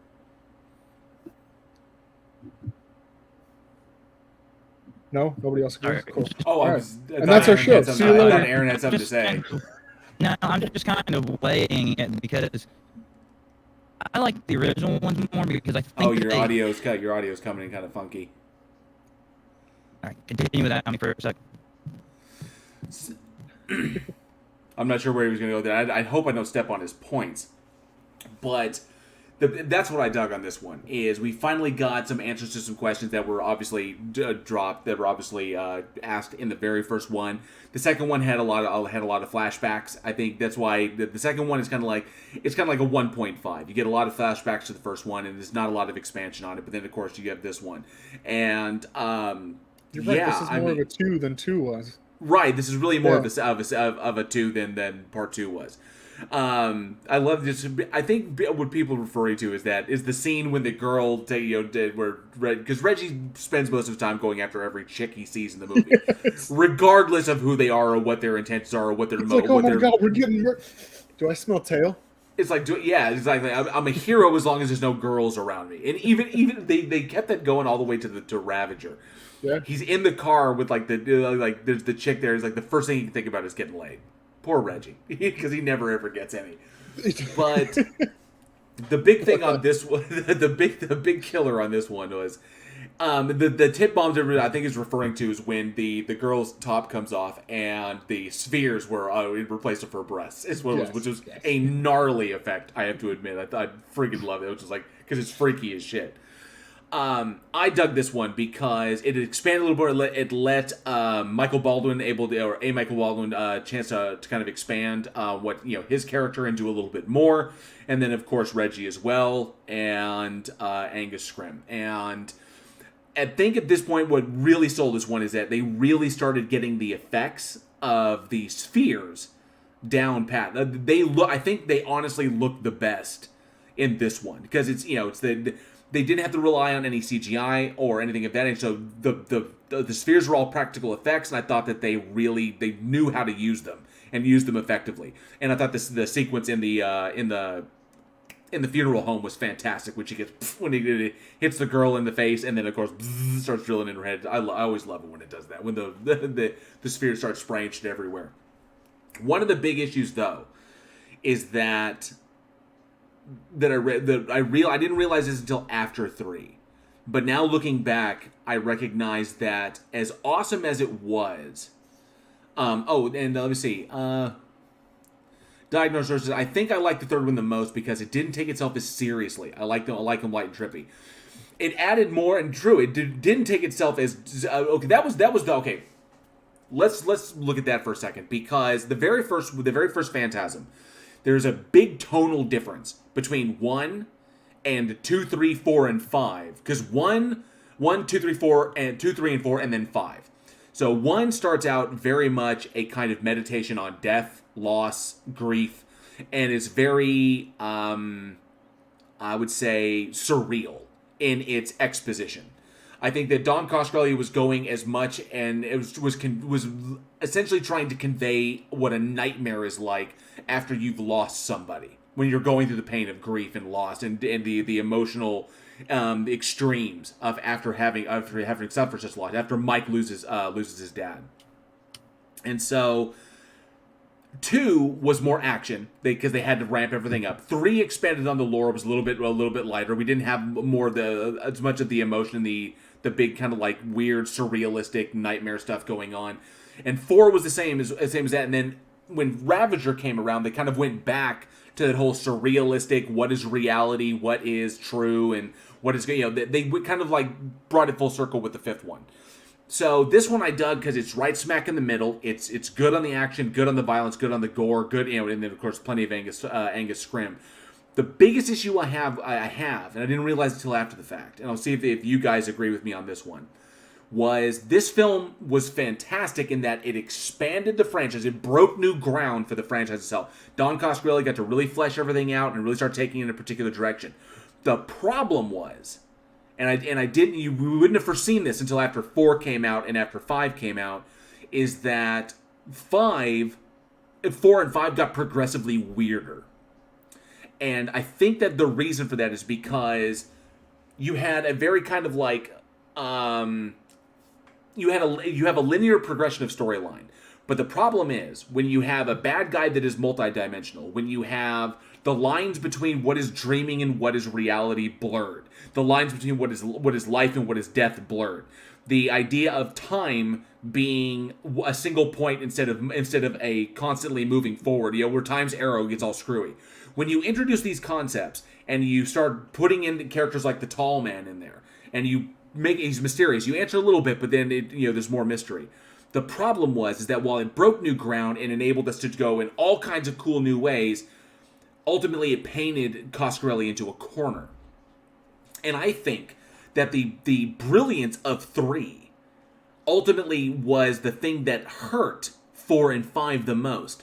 Because when your canvas is so large and you have a particular tone that you're going for, there's only so much you can do when you have the constraints of trying to make a movie. You have time constraints, you have budgetary constraints, and availability constraints. So here's this giant canvas that we have this canvas, and we did something really cool and weird and surreal on it in the first one. Then we have the second canvas, which is really more of a 1.5. It's the same surrealistic weirdness, but more explosions and violence and whatever, and a lot of flashbacks. But then you have the third one, and now we have this big canvas. They trust that we can make a movie. Let's really go for broke, and just expand into this huge thing. But now, once your canvas gets big, your canvas keeps getting bigger and bigger and bigger. The canvas can't get smaller. You have to embrace the universe that you've created, and realize that you're getting towards the end. And Angus Scrimm was getting up there in years, as you notice by his performance in the fifth one. That he wasn't physically, he couldn't just be there. It would be all there. I think the guy would. I think he was in his 80s when he did that. And so here we have the end of the franchise, not so much pigeonholed, but stuck in this giant canvas, and we don't have the time, the resources to really fill the whole thing. So as amazing as 3 was, I think 3 actually hurt the franchise in the long run. Because there was so much you had to do to bring everything full circle that the way they ended up doing it made it feel forced, made it feel contrite, and really didn't do its characters justice. I don't feel there was any real closure for Mike or Reggie or Mike's brother or even the tall man himself. We got so big we couldn't do it all. Which was a shame. I don't think 3 hurt the franchise. I think they hurt themselves by not continuing with the same enthusiasm, if you will, on 3. Because they did set it up. I don't think 3 hurt it, because 3 was great. I think it was. I think 3 set them to a point where they couldn't quite. See, now that sounds like the same thing you said. I feel like they didn't follow through because they got a little bit too hot-headed. Maybe a little bit too full of themselves after 3 because it was successful. What you got, Aaron? I was gonna say, it feels like multiple movies that should have been shot together, and it came out the way it was executed was absolutely different. And I mean, it's production reasons why there are the gaps, but if you're going to have such a large gap of time in between movies, even something as much as a couple of years, you want to you expand, and at the end you leave your just 1 or 2 strings hanging, your cliffhanger. But you've got to start closing off strings within the movie. You've got to tie it all together in the gap, and then you've got one, and there are numerous examples, and a lot of them are the made-for-TV things, where you leave a lot hanging, but you're seeing the next one out within 6 months to a year, and a lot of them are shot together. Oftentimes, to try and to amortize the cost of doing the films, and it locks down timeline, it saves money and everything, and this feels like what they were doing with the way they ended it, because really you've got 2 hanging plot points with 2 parties that are separated, and the amount of time in between really did hurt it, because especially whenever you go, we all know with dreams, it makes no fucking sense, because I'm like, let me tell you about a dream I had. Most of the time you're like, I don't give a shit. Like, I'm not getting the feeling from it that you were, so you're just rambling. So you have to be very, very careful in executing those. And if you let it get too far, I mean, not necessarily it's going to make the film bad, but it loses cohesion. Yeah. And I think this suffered from it. Wrote it no less than I think you mean in terms of the meta plot. Absolutely, in terms of the meta plot, I think that Phantasm 3 was a double-edged sword. It was exactly where the Phantasm franchise needed to go, but unfortunately, because of the normal, because it's not like Coscarelli's got Marvel money or Disney money. This is not something that he could just I have so much money I can throw at this that I can secure everything I need with no real worries. It was like, these are indie actors. These were indie actors that were taking the jobs they could do at the time. And, when you're making your living from film to film to film, and you're not making like $7 million in a picture, that's a major thing. Because you got to move on to the next one. So you've got to have a Michael Baldwin available. You've got to have, and I'm going to get so much hate because I totally spaced on his name. And I should know it. Reggie Bannister. His name is Reggie. I couldn't remember his last name. Reggie Bannister has to be available. Angus Scrimm has to be available. Locking down a movie is extraordinarily difficult. Not to mention locking down everything you need in the movie, but also the funding as well. Funding independent films, especially in the 90s, not exactly the easiest task. And Coscarelli was doing his best. And I think that 3 was so good and so grand and opened up the world so well that I think it would have actually behooved Coscarelli to allow another tried and true horror director, or to allow other directors to take the reins on this. He didn't have to have control of the carriage the whole time. And that takes trust that someone can run this, or maybe allow someone else to do a 4, and then another director to do a 5, and try to keep it all within the same kind of universe. That way you can churn out something a little more, or maybe even side movies that maybe the tall man is just tertiary to, or Reggie or Mike are tertiary to. That would have worked, but unfortunately, I think that's why it's a double-edged sword. It cut in a way that they needed to, that allowed for 4 and allowed to 5, allows to have this big, huge 5-picture franchise, but ultimately kind of dug their own grave, because you can only do so much, and you got to be prepared for that. Okay, fine. I think a couple of things that could have happened. They could have tied off some loose ends in 3, and then done 4 and 5, or they could have tied off less loose ends, combined 4 and 5, and then closed it off with a strong, maybe handing the reins off to somebody and kind of closing the whole thing up. Let fresh eyes hit it at the very end. Combine what you wanted to in 4 and 5, tie up some loose ends in 3, and then hand it over in the closing. And, here's some fresh eyes on the project. What do you think would go good to close this out? Right. Almost like fan fiction. Diagnosis Horror brings up, there are other ways to take worlds rather than expansion. Exploration of what exists usually appeals more to me. I think always trying to go bigger can be a flaw. Exactly. Because while you may see some strong success there, it can come back and ultimately can bite you in the ass. And I think that's kind of what happened to Coscarelli. Although I think what they managed to churn out for the money that they had access to and the time that they had the actors available, trying to pull off indie movies, especially at that time period, is a fucking bitch. And I applaud Coscarelli for what he was able to do with what he had. It's just, unfortunately, I think that the franchise suffered. But honestly, no one is to blame on this. Every movie you should shoot for the stars. Every movie you should take risks. And sometimes those risks pay off in ways that you never would have expected. To have something as strong as Phantasm 3 come along, now all of a sudden, you have to measure up to Phantasm 3.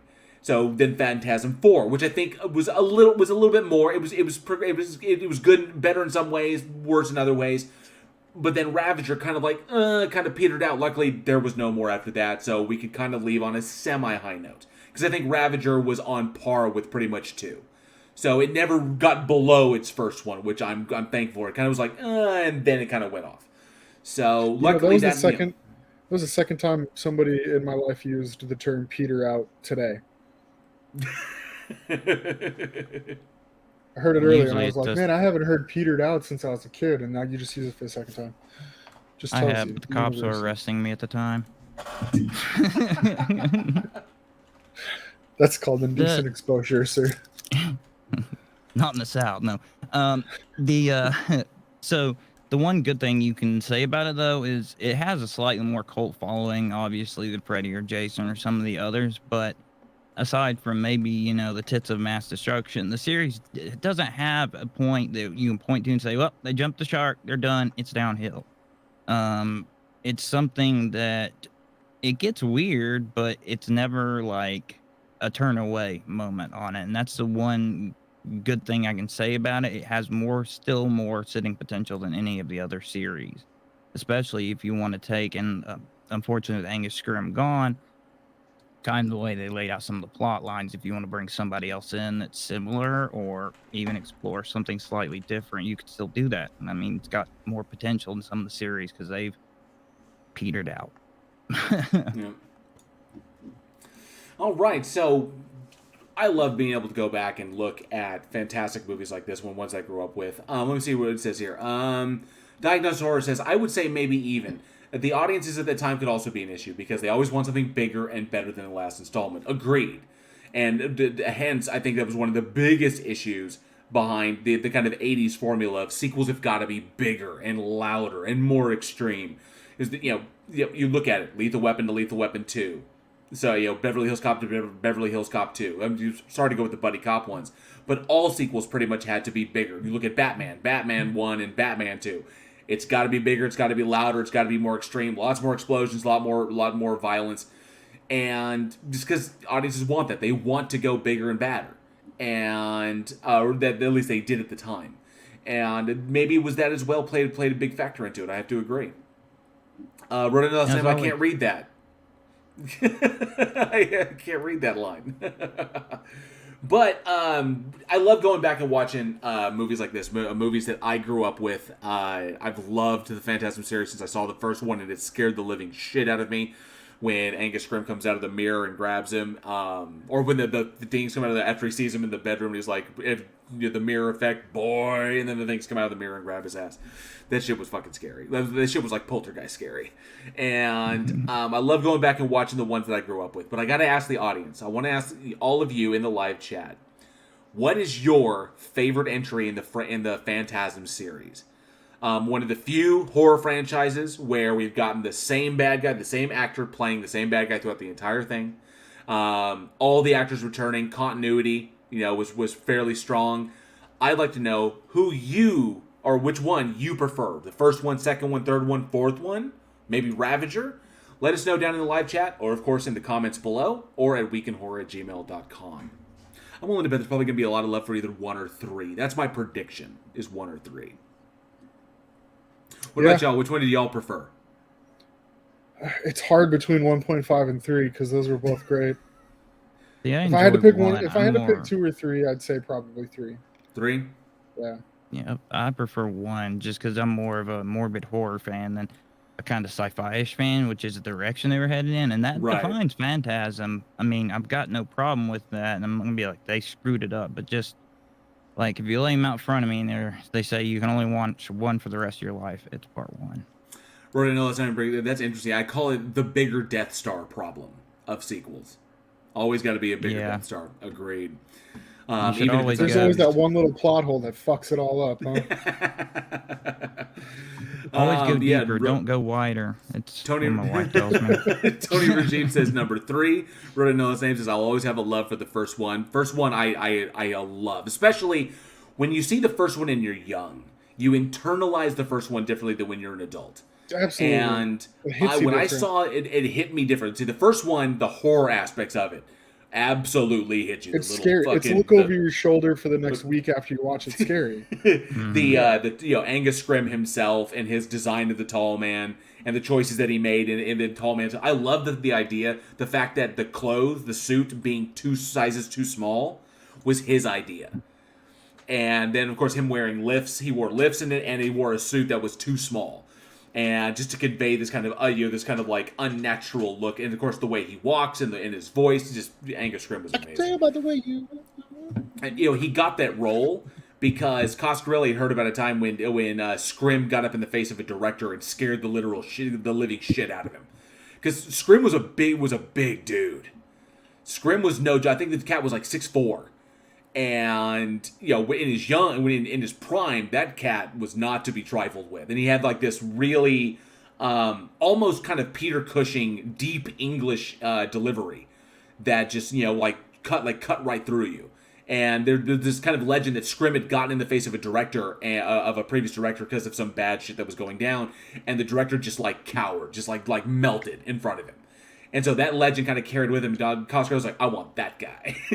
I want that dude as my bad guy.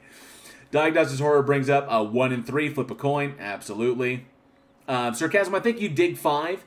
I did show all of the we did show all of the Phantasm films in our Discord. The link for that is down in the description below. We showed, like, I went on a Phantasm spree and showed all 5 movies to everybody. So I'd probably show it again sometime in the future. Jinshu says, seen the first at a drive-in. Holy shit. That's awesome. A 15-foot flying ball hit a hell of a lot harder than on TV. Yep. Not to mention the sound design on these things. The sound design was amazing. It was made for a fucking drive-in. Right? Think about it. And what was it? The sound design, the sound design and engineering in the funeral homes. Just the way that, because they have a particular sound, kind of like an empty hospital, you know, like, you know, your shoes on tile, and of course the sound, and then the air being very kind of still, because there's a stillness to the funeral home, which I thought Coscarelli captured beautifully. And then the idea, and then these spheres whizzing through this kind of still air gave a surreal, creepy tone to it. Oh, it was fucking brilliant shit. Absolutely brilliant. Bloody brilliant, mate. All right. Sorry, that was terrible. Yes, it was my Phantasm Fest. Absolutely. All right. God, I wish I'm jealous of Jinju now, getting to see this on a drive-in. I remember seeing Gremlins at the drive-in, which was badass. Gremlins at the drive-in was sweet, and I remember getting to see the original Ghostbusters in theater back in 1984. But seeing Gremlins, that was one of my earliest movie memories. 1984, going to the drive-in, having the metal speakers up on the windows of the car, which just blew my fucking mind at the time. But yeah, absolutely loved it. That's cool. How was the 80s? They turned ours into a swap meet. They were amazing. All right, we got one more to talk about tonight. We do. Alex, the big one. What do we got? Bring it on. I fucking love this movie. Yes. It's so amazing. We're doing trailer, right? We are going to do the trailer. Okay, cool. So I don't say anything. All right, so we're going to do Benny Loves You. This was May 7th, 2021. Let's check out this trailer. Fuck.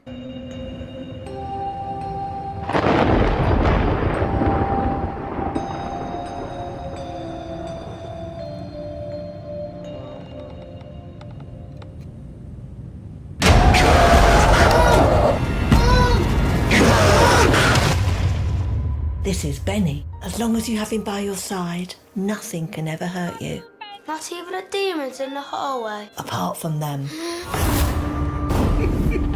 I'm in the area with a buyer on Monday. It's getting quite lonely. It's more of a family home. I have to get this finished. Lots of people are saying you're already finished. You haven't evolved. I can't send my creative director to New York in a Goonies t-shirt.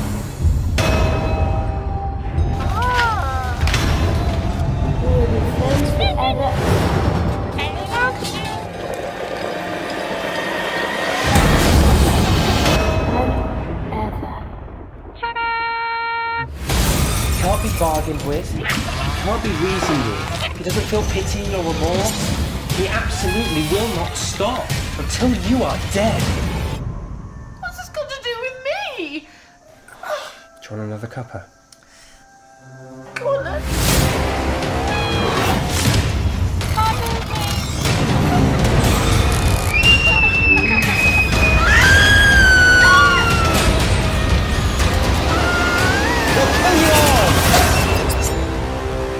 Poor Jack. He's just a teddy.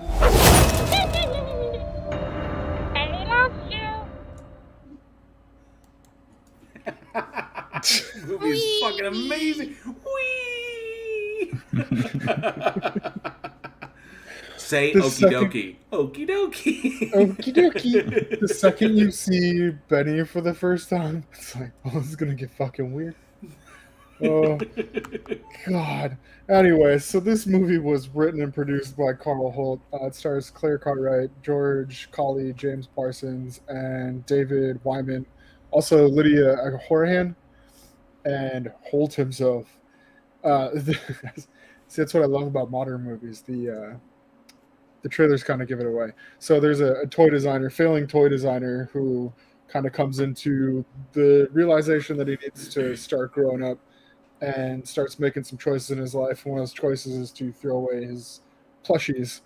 And it turns out that was a fucking bad idea.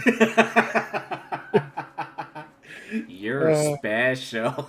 and Benny decides to kind of have his back and also try to stab it too. It's so fucking twisted.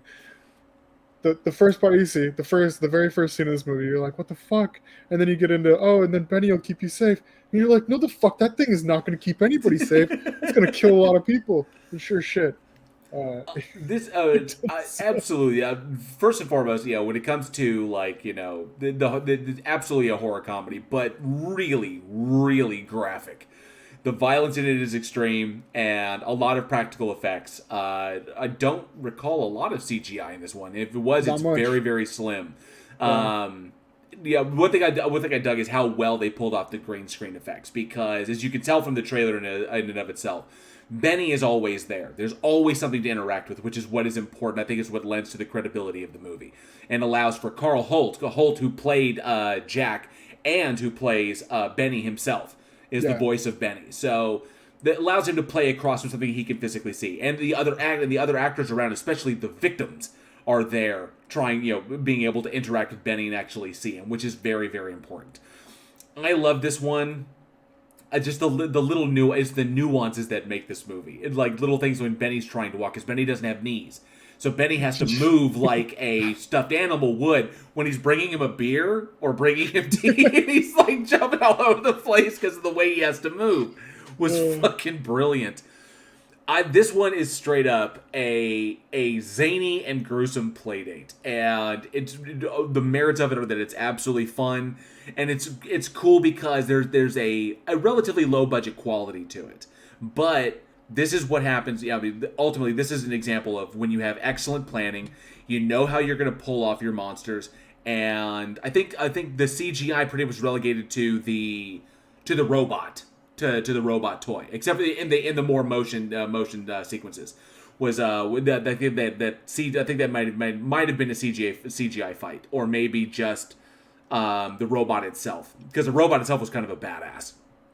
The closet monster was CGI too, but I'm not sure. I could have sworn that was practical.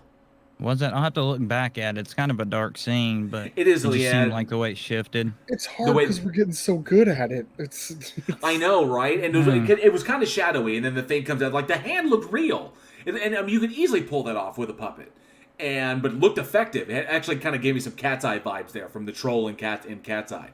But this is what you get, and obviously everyone in this had a blast. You could tell everybody was having fun with this one.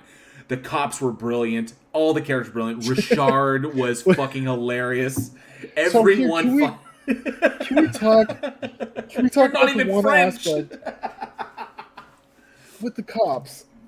Yes. They go there and they're just dickholes, and then they leave, and then they come back, and he's just cleaning up, and it was like, but why not just call him back?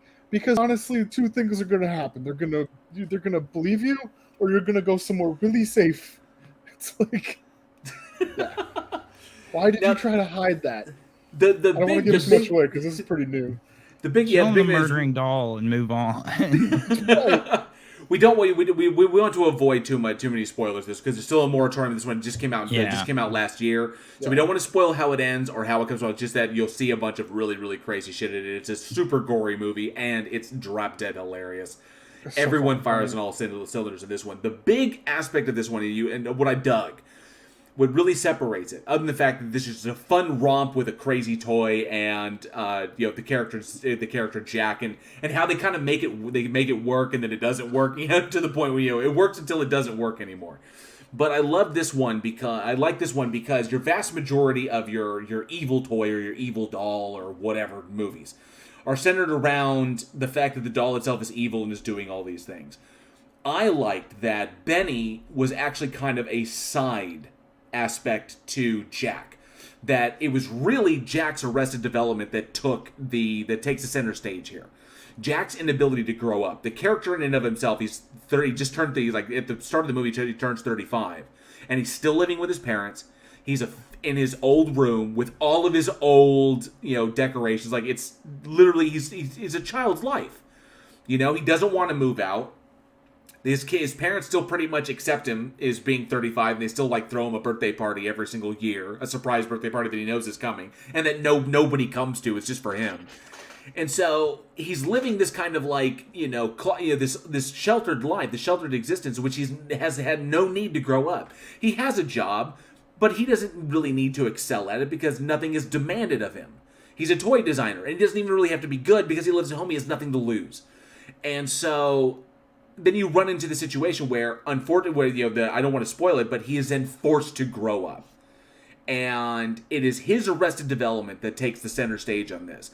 Unlike a movie like this, so Diagnosis Horror says, wow, so Ted the evil version.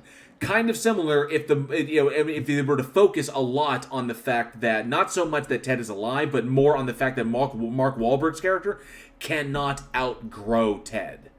That he cannot get past him. That he's simply accepted Ted as being a part of his life. Ted has his own life. He has a job. He has a girlfriend, and all these things. But in this one, it's the fact that Jack can't let go of the past, and you don't see that often, which I think is really, really fun and makes this one really plays to the comedy, because then you've got all of a sudden the guy who he's 35 and doesn't even know how to drive, just because he's never had to. Because he's always been able to rely on everybody else. But all of a sudden, when you're out there on your own, reality comes a knocking, and it sucks. And then, of course, you throw the murderous puppet in there or the murderous teddy bear in there for extreme purposes.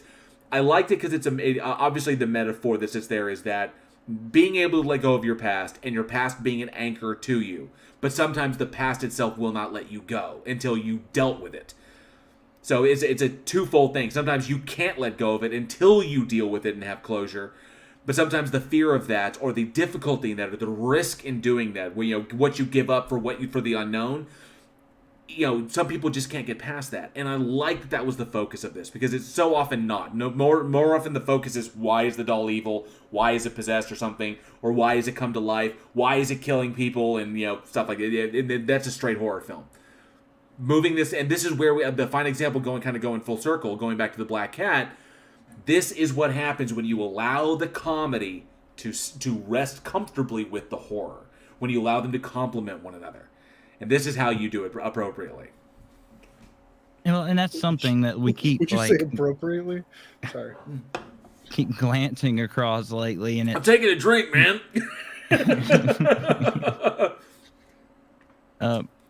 But we, in the arbors, possum, I don't know if you guys have covered that yet, but you kind of see not possum, but we did cover the arbors. Yeah, and then, because we covered that just a little bit back, and then somebody mentioned magic, which you guys covered back when I was still just watching and not on it. And it's that whole, we mentioned that toxic nostalgia where you get held back and you're so afraid of losing things from the past that you don't take a forward jump.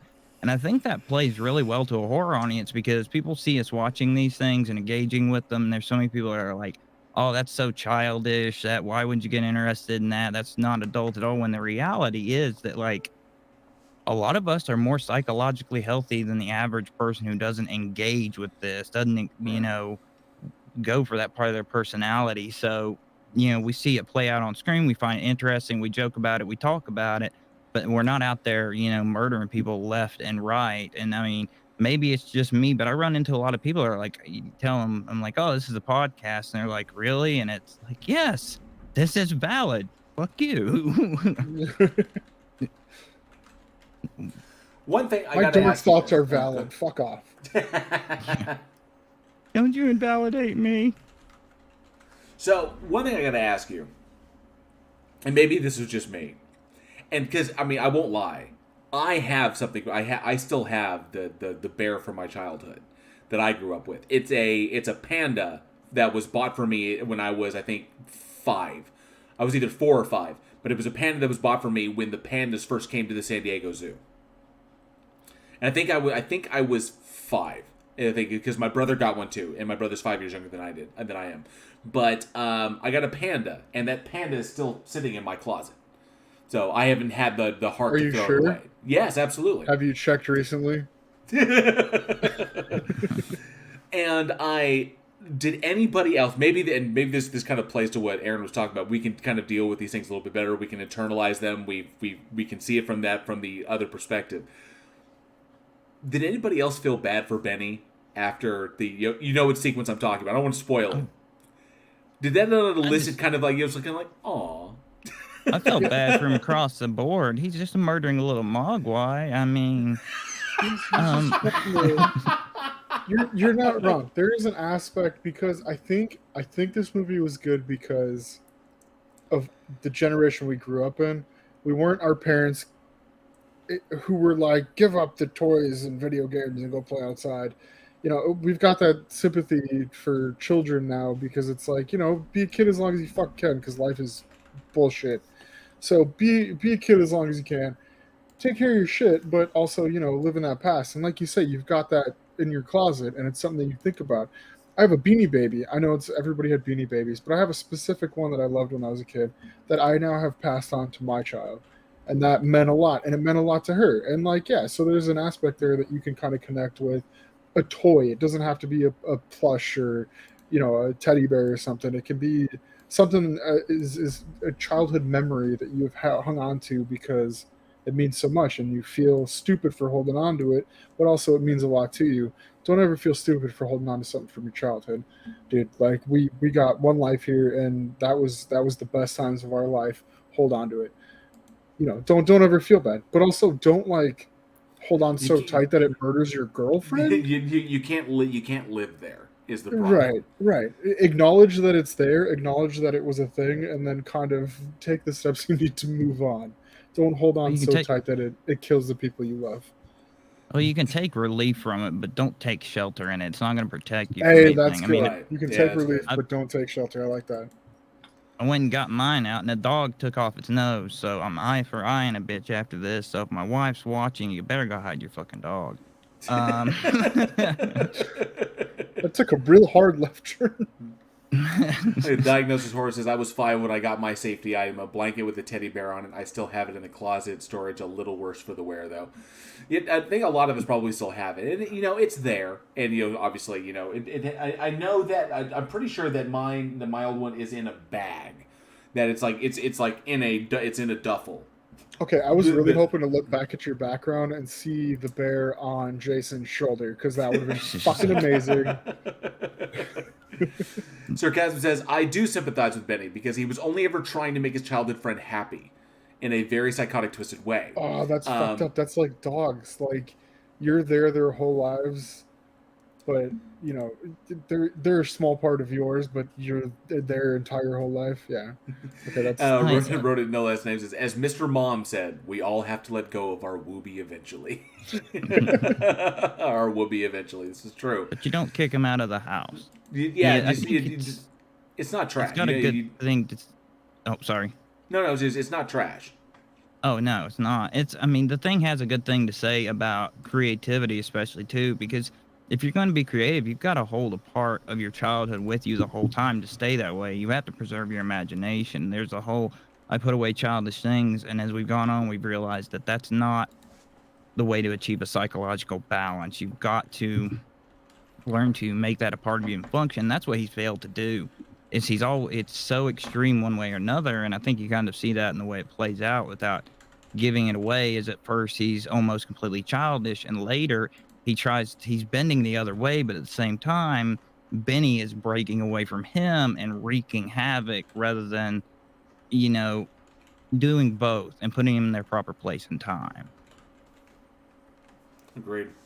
God, I didn't realize how many life lessons were in this movie, especially since it was a methed out Tickle Me Elmo. Well, Horror movies are deep as shit. That's the beauty of it. Really? You don't say. That's the absolute beauty of it. Is the notion that this is essentially this right here. What makes Benny Loves You so fantastic is this is the heart of what horror is. It's legitimately taking a real thing that everyday people have to deal with and putting it in an absurd and convoluted way that makes such motifs or such topics easier to compartmentalize, easier to internalize, easier to digest and kind of address. We see it to the extreme, and that allows us to pull back and deal with our own stuff, to kind of like live vicariously through these experiences and to ask ourselves questions on occasion. Benny Loves You, for all of its absurdity, for all of its comedy, for all of its goofiness, is really all about overcoming one's past, learning when to let go, what to hold on to, how tightly to hold on to it, and when we have to come into our own and recognize who we are. And that there is some utility to the past, and we could utilize that experience, but it can't. And while it makes up a bit of who we are, we ultimately have to define ourselves by going forward, not by staying still or moving backwards. Which ultimately, he goes through this and he runs this entire journey with Benny, and eventually comes to the breaking point when all absolute chaos ensues. But this is the heart of it. This is what horror does for us. This is why it hits us. I was seeing all this stuff. Maybe it skews because we recognize it skews our kind of viewing of it. I don't know. But I think to anybody who is a horror fan and understands the genre, and I think it's pretty much everybody here that listens to this show, we see these things as they're playing out in front of us. We go, yeah, we were there. We've been there. Or I'm currently doing that. And this is a way to do it. And we can deal with the shit that oftentimes we don't want to deal with. The people that look at shit and they're like, that's fucked up. And it's like, no, dude, we've all been there, or it wouldn't be on the screen. Like, it's not something that's just like way out there. Unless you're talking about like the Human Centipede, because that nobody will ever be there. Can you throw Rodin's comment up on the screen? Yeah. So I think Toy Story was more of a cautionary tale as to what not to do to avoid the situations in Benny Loves You. Yeah, does it make sense? All right. So it does. So you don't become the bully. Right. Exactly. No, all around, it was a fantastic play on a trope that was overdone, but in a way that it was done well so many times that you didn't think you could do it again the same way. It was fresh. Yeah. It was very fresh, especially now. With everything that's been going on, and we've had a lot of stale situations in the film industry. Kind of between, it got good for a little bit, and then it was just kind of repeating itself. Especially now that movies are starting to go back to theaters, because you could watch all the new ones from home, and now you can't. This one, it was good. It was a lower budget, but also very well done movie, for sure. Yeah. Yeah. No. So, hey, let me ask you, now that we're on the topic, I want to know everybody's favorite scary doll/toy movie. Doesn't necessarily have to be a doll, but scary horror doll movie. I was going to say any toy movie, but there's a lot non-horror that could get weird. Yeah, no. Favorite horror toy scariest doll/toy movie. Scariest. Should we go favorite? No, we should go scariest. What do you think was the actual scariest? Because there was a lot of horror ones that weren't scary. Oh, movies there's that were so actually many. Scary. There was so many that were done. I mean, I don't know. It's so wide because like Annabelle. Okay, you got like okay. So scary. you got the Annabelle Blue series. ass. You've got which one? Which Said one? Annabelle blue ass. Possum, but- I like Possum. It's only sort of that, and it's not so much scary, like jump scare, but it runs right down my spine. It's just like everything he Possum does, was I'm like, creepy don't yeah. do that. Right. Don't do that. You obviously have Child's Play. Before that, you had like going all the way back. You had the what was it? Tiny Tina from Twilight Zone. You had the ventriloquist dummy, the classic. I think that was from you had then Goosebumps as well. You've got Child's Play. You've got Dolls, which is the one about all the people, the evil guests that were turned into dolls and were actually like little monsters that were like dressed up like dolls. And then you have Dolly Dearest was a freaky one. Dolly Dearest was kind of freaky. That one was Dolly Dearest kind of got me because that was a wicked little shit. It's pretty jacked up. Plot hole brings up Making Contact. Ha ha ha ha ha. There was a movie 1945 was like the first one. I remember Tony that. Regime A lot of says people don't know about that. Tony Regime says the dolls in Barbarella. Oh Jesus! Travis Brown, Puppet Master. Yeah. I'll never remember the name of this movie, but it was about a guy and ventriloquist dummies, and there was this island that he found on a map, and he went into this like theater, and there was like a bunch of ventriloquist dummies. If anybody knows what the fuck I'm talking about, it was newer. Dead Silence? Maybe. Shit, was it Dead Silence? There is the movie Dead Silence about the It was Dead Silence. Sorry, not Yeah, there was like that rundown theater. And Dead Silence. Yeah, that was Dead Silence. Okay, cool. That was the quickest we've ever done that. Definitely let us know. Hold on. Diagnosis horror cheat card. Nightmare on Elm Street 3 when Freddy goes from puppet to puppeteer. Hey, Extra J, good to see you. Diagnosis horror brought up Dead Silence. Yep, and then Angel Revella brings up it was the Zuni doll, the evil Zuni doll in Trilogy of Terror. Okay, yeah. The Zuni doll was pretty badass.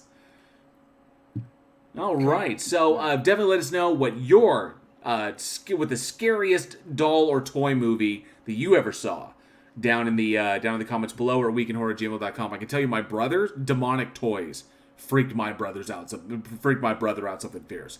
That the jacket or the Jack in the Box one, Jack Attack or whatever it was like that scared the shit out of my brother. Really? Yeah. All right, I can see it. Well, he saw it when he was young. So. Yeah, no, I can see it if you're a kid for sure. God. No, I'm not ignoring the cool kids plot hole. I'm just ignoring you. The last thing you did was talk shit about somebody who was on the cast. So. Besides, you weren't here when we were talking about Treat Williams. All right. So, I think it is time for I think it's trivia time. Oh, we still do that? We still do trivia. All right. All right, trivia time. And of course, as we announced at the beginning of the episode, if you're here with us, that we are giving away a Benny plush. A Benny plush straight from the movie. He looks like this. This bad boy will be yours to the person who will be the person who can answer this trivia question correctly. So for the Benny plush, Aaron, take it away. First, I gotta make sure I pull up the live chat. But the first correct answer in the live chat gets the Benny plush. And to address the live chat, no, I'm not actually going to murder my wife's dog. No animals will be hurt during or in the aftermath of this show. So, trivia question for the night. In 1988, fresh off the success of Phantasm II, Angus Scrimm shot a commercial for what horror periodical? In 1988, fresh off the success of Phantasm II, Angus Scrimm shot a commercial for what horror periodical?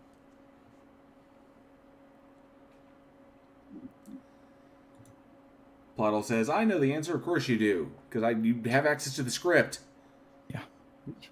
Oh, shit. We got it. Oh, I think we got it. I think Travis Brown nailed it. Yep. From memory, I think. Yeah, I think it was probably from memory because big horror fans would know this answer real quick. Travis Brown is correct with Fangoria. It was a Fangoria commercial that Angus Scrimm shot, hot off the success of Phantasm 2. And I have a little treat for everybody. I'm going to show it right now. Hell yeah! So check out this commercial. Check out this commercial that Angus Scrimm did for Fangoria magazine. Welcome to the world of terror. When I'm not busy embalming bodies, which isn't often, I like to relax with some good family reading. Let me introduce you to my personal library of Fangoria, the leader in horror entertainment. What a fascinatingly hideous cover of Freddy Krueger. And devilishly candid reviews of the latest horror videos. And gloriously bloody color photos from the newest Friday the 13th. They're all here in Fangoria. Can I persuade you to subscribe? Customers! Let the dead bodies wait.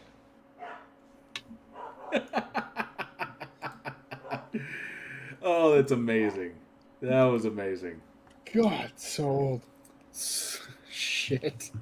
Let the dead bodies wait. Congratulations, Travis Brown. We will get your Benny plushie to you ASAP. Thank you so much, and congratulations again, dude. So really well done. I love that commercial. That's why I had to show it. It's just such a throwback. That dude was a legend, and they said that like he would go straight from scary to like they would cut and how's everybody doing today? It's like Jesus. All 180. right. Well, thank you all so much, and that will bring another episode of Week in Horror to a close. We want to thank everybody so much for listening. We truly hope that y'all enjoyed the show. Join us next week when we look back at the terrifying reality of an American crime, the no-holds-barred slasher No One Lives, the original and brilliant Firestarter, and the Roger Corman prehistoric gore fest, Carnosaur. We'd like to send a special shout out to all of our amazing patrons who continue to help us to make Week in Horror the incredible success it has become. Thank you all so very, very much. Your names are down there in the banner below. We do appreciate it. And be sure to stop by Joshua Olsen's store, www.badsamurai.store. That's badsamurai.store. Joshua does all of the amazing artwork that you see for the show and all of our limited edition t-shirts. His designs are absolutely incredible. He's got some cool stuff over there. Be sure to check it out. For more horror fun, be sure to follow us on all of the socials, where you will get the daily splatter right to your feeds, and check us out at Digital Darkness, our new YouTube gaming channel, hosted by fellow Week in Horror patron Alien X Gaming. It's badass over there, and occasionally you'll see us over there too. Remember, you too can help combat the evil algorithm by dropping a comment, liking, subscribing, and smashing that bell as if it were a UA Bowl, waving a new game adaptation script for all the latest updates from the show. And lastly, if you love what we do here and you would like to and are able to support our production, you can through our Patreon. Because we all go a little mad sometimes, you can show your Week in Horror love by joining one of our subscriber tiers. Join your fellow fanatics, slashers, possessed, and mastermind patrons for all kinds of special behind-the-scenes access to the Week in Horror podcast. But if Patreon is not your favorite stalking method, you can always support us directly through our PayPal. Links to all of this, including our Discord community, where you can find trailers, trivia games, horror watch parties, share your own content, and even interact directly with the crew, are down in the description below. As always, sharing the show with the fans in your local horror community is the absolute best way to help us further our goals of global horror domination. Thank you all so much for being the greatest audience a little horror podcast could have. I am JL. And I'm Alex. I'm Aaron. We will see you all next week, and as always, stay scared. Bye-bye.